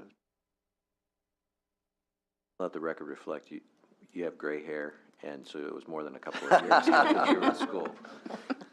I have a question. Yes, sir. So, Chris, what has interest rates done since you started the depreciation fund versus today's rates? So this is the process the board started roughly in 2018 of planning for deferred maintenance. And fortuitous, I'll say the board had good planning, but we took advantage of some historic low interest rates. LB 384 was financed at for over 40 years at 2.99% interest rate. Put that in context, today I think a 10-year treasury, somebody correct me, is north of 4%. And so if we were to do a equivalent financing today, we'd be looking at interest rates, in the 5.5% to 6% range, so almost more than double. But what probably would more likely happen is we would have to reduce the scope of our issuance, and we wouldn't be talking about $400 million, the deferred maintenance project. We'd be talking probably more like $200 million. So good planning, taking advantage, maybe one good advantage of COVID is taking advantage of record low interest rates is going to save taxpayers and students hundreds of millions of dollars over the next 40 years. And we would be remiss too if we didn't mention and thank our friends in the legislature, Chairman Stinner in particular. Absolutely. Other comments? Call the roll. Regent Drake. Yes. Regent Kent. Yes. Regent Sadi. Yes. Regent Sims. Yes. Regent Shear. Yes. Regent Stark. Yes. Regent Whites. Yes. Regent Wilmot. Yes. Regent Claire. Yes. Regent Kenny. Yes. Regent O'Connor. Yes. Regent Schaefer. yes. The motion passes. Item 12B9 seeks your approval of a standard guaranteed maximum price contract to complete the campus heating hot water expansion project at UNMC. Following a competitive qualifications-based selection process, Kiewit Building Group is recommended to complete this $15 million deferred maintenance project. This item was reviewed by the Business and Finance Committee, and I recommend it to you for your approval. Is there a motion? So moved. Second. Moved and seconded, discussion. Roll. Regent Kent. Yes. Regent Sadi, Yes. Regent Sims, Regent Drake, Yes. Regent Stark, Yes. Regent Whites, Yes. Regent Wilmot, Yes. Regent Claire, Yes. Regent Kinney, Yes. Regent O'Connor, Yes. Regent Schaefer, Yes. Regent Shear. The motion passes. Item 12B10 seeks your approval to acquire property located at 414 South Saddle Creek Road in Omaha. Enter into a use restriction agreement for this property and enter into a ground lease of 4444 Farnham Street in Omaha, all with Metro Federal Credit Union. This property has been a strategic acquisition target for UNMC, supporting their campus master plan and future growth opportunities. This item was reviewed by the Business and Finance Committee, and I recommend it to you for your approval. For motion. Make it. Is there a second? Second. Councilor Gold. Just to say, this is a very strategic acquisition right in the middle of the Saddle Creek development area, which we had previously discussed regarding the Catalyst Innovation Hub and so many other important areas for expansion at the Med Center. So this has been a long, long road to get this negotiation completed, and thanks to the team for getting that done. Fantastic. We had a foundation meeting yesterday, and foundation boards said he gets back into town, travels down Saddle Creek, and is always having to get detoured because Jeff's always expanding there. So anyway, keep up the great work. Other comments? Call the roll. Regent Sadi, Yes. Regent Sims, Yes. Regent Drake, Yes. Regent Kent, Yes. Regent Whites, Yes. Regent Wilmot, Yes. Regent Claire, Yes. Regent Kinney, Yes. Regent O'Connor, Yes. Regent Schaefer, Yes. Regent Shear, Regent Stark. Yes. The motion passes. Item 12B11 seeks your approval to enter into 26 contingent fee agreements to support UNO's international enrollment growth strategy. State law requires contingent fee contracts with an anticipated payment in excess of $25,000 per year be executed by the organization's highest officer after 30 days public notice. The university has historically leveraged the Board of Regents agenda and notice as a means to fulfill this requirement. I'm looking forward to reporting back next year on Chancellor Lee's success growing international student enrollment with this aggressive approach. This item was reviewed by the Business and Finance Committee, and I recommend it to you for your approval. Good. Is there a motion? Second. Been moved and seconded. Any discussion? International students really can bring broadening of perspective and an increased capacity for our students here. That is incredibly valuable for our students, especially in the middle of the country. So when we have conversations about the value of higher education, a lot of this comes from inside of the class. But I would argue that just as much comes from the relationships that students are able to build that not only come from the Midwest and stay here and we hope stay after college, but also the people who come to experience their college education. And so not only do we benefit from these experiences and these new ideas being brought to our campus, but I think it's easy for us to acknowledge the benefits of studying abroad, and intentionally welcoming international students is just as beneficial for our student body. Comments? Chancellor Lee, do you want to say something? Thank you, Chair. And when I first got to UNO, our international body makeup for a metropolitan university, it's actually kind of like below the industry line. And I think as today, when we listen to all those presentations, we recognize workforce indeed is the #1 challenge for not only our state, but nationally. So to prepare our students, we have to think about the framework of how to prepare them in the global workforce framework. So our vision is to ask the board to support us, our effort to bring talent into the state of Nebraska, but also provide learning opportunity for our own students. So I think our Regent Sim actually articulated very eloquently for that regard. Fantastic. Other discussions? All right, call the roll. Regent Sims, Yes. Regent Drake, Yes. Regent Kent, Yes. Regent Sadi, Yes. Regent Wilmot, Yes. Regent Claire, Yes. Regent Kinney, Yes. Regent O'Connor, Yes. Regent Schaefer, Yes. Regent Shear, Regent Stark, Yes. Regent Whites. Yes. The motion passes. Item 12B12 seeks your approval to enter into an interlocal agreement with the Douglas County Community Mental Health Center to allow UNO public safety officers to place intoxicated individuals found on public or quasi-public property in civil protective custody at a medically supervised facility. This important public safety partnership was reviewed by the Business and Finance Committee, and I recommend it to you for your approval. Is there a second? Seconded. All right. Discussion, please. Well, I had a few questions I guess I wanted to ask, and I suppose my thoughts come from being in the prison system for so long. But I wanted to make sure if you have a repeat individual, the name is showing up perhaps, what's the mechanism then for moving to perhaps some other type of intervention? And then also, is there any notifications that it's occurring with family or someone that there may be a developing problem that I think they should be aware of? Councilor Lee? Thank you, Regent. That's a question of care and attention. I really appreciate it, and I will provide an answer of accountability. So students coming to university, they have to provide what we call the student emergency contact. And our associate vice chancellor, usually, if they are being challenged with a challenge like that, she will personally make a call to the student emergency contact first. When that emergency contact is not available, right, we will then escalate to the next level. And I think you asked, what if there is a repeated pattern, right? So in the last year, UNO has 3 cases, right? And we want to be conservatively say, let's say we say 5.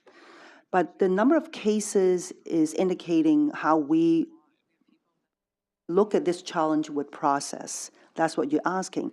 If there are repeated challenge, we actually have service to provide for the student.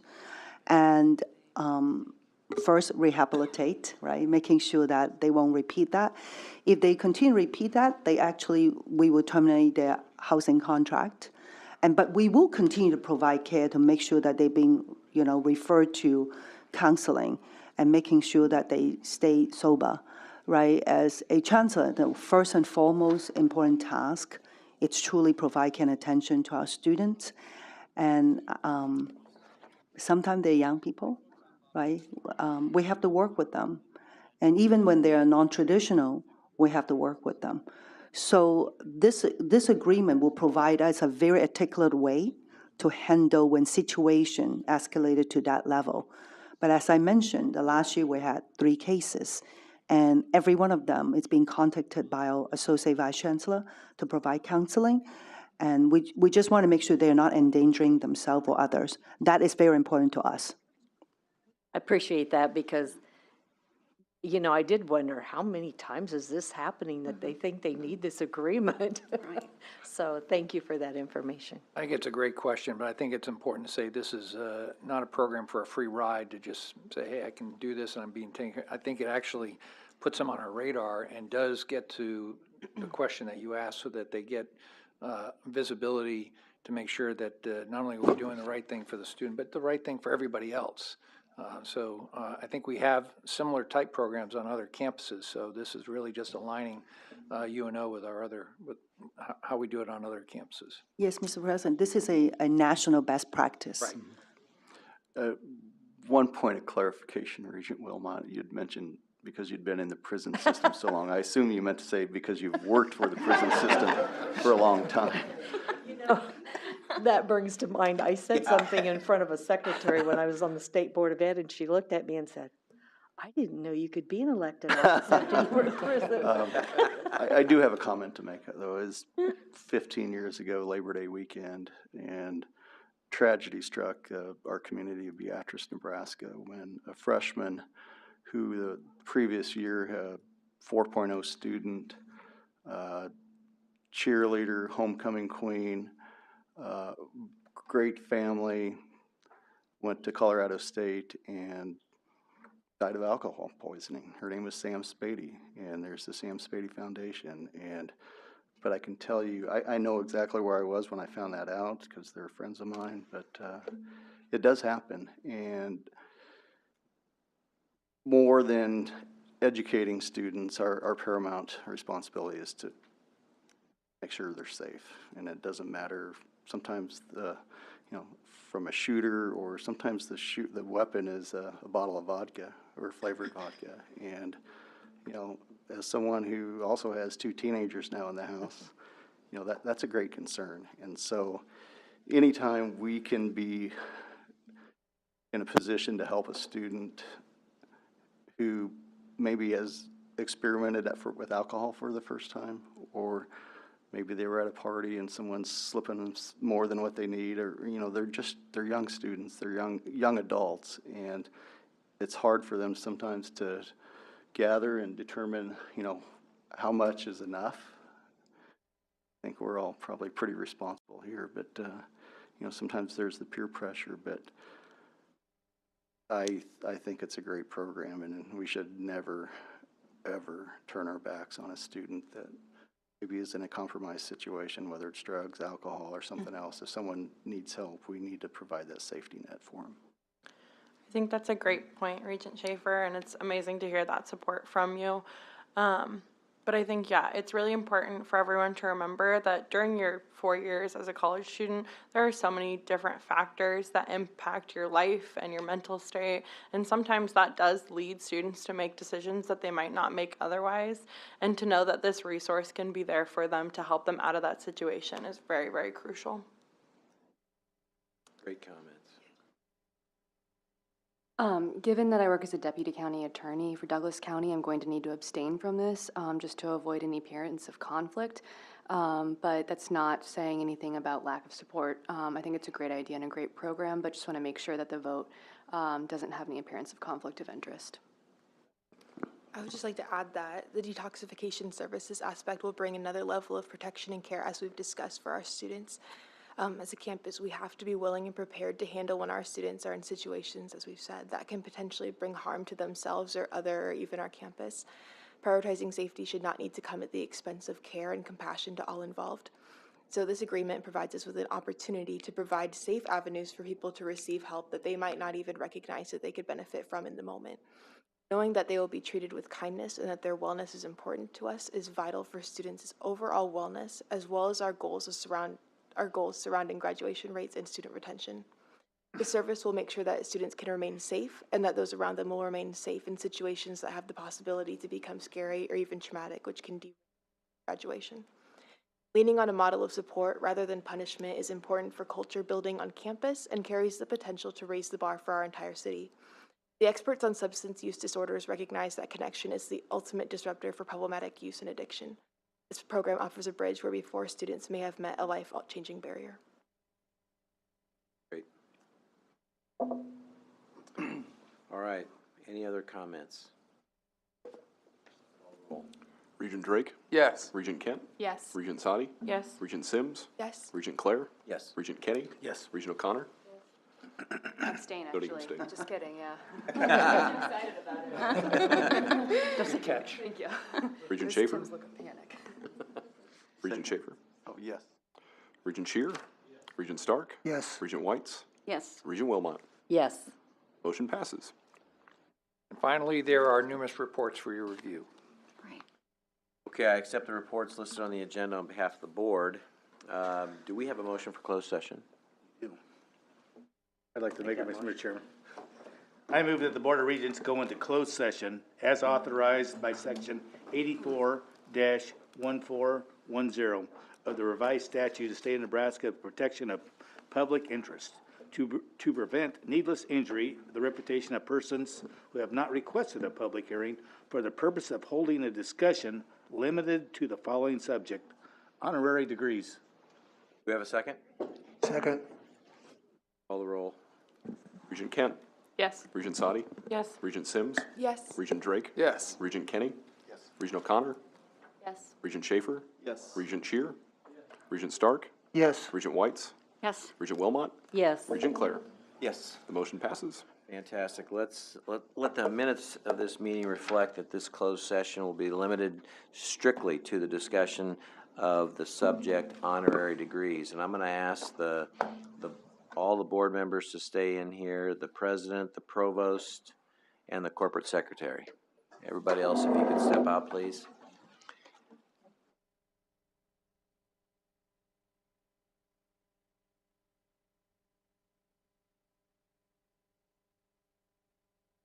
Recording devices.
Okay, do I have a motion and second on agenda item 12A1, the award of honorary degrees?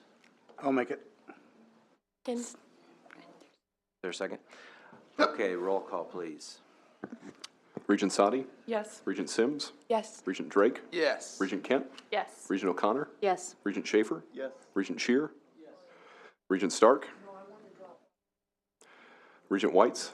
Yes. Regent Wilmot? Yes. Regent Clare? Yes. Regent Kinney? Yes. The motion passes. Well, thanks for the long meeting today. I think we had some excellent discussion topics. I thought that was really important, too, to bring in people from our campuses to talk about the great work that they're doing, because it is great work. And we need to celebrate that and celebrate kudos and those types of things. And I thank my colleagues for their commitment to transforming the lives of young people that benefit not only their families, but also themselves, the student, as well as the state. So there being no further business, and if there's no objection, we're adjourned.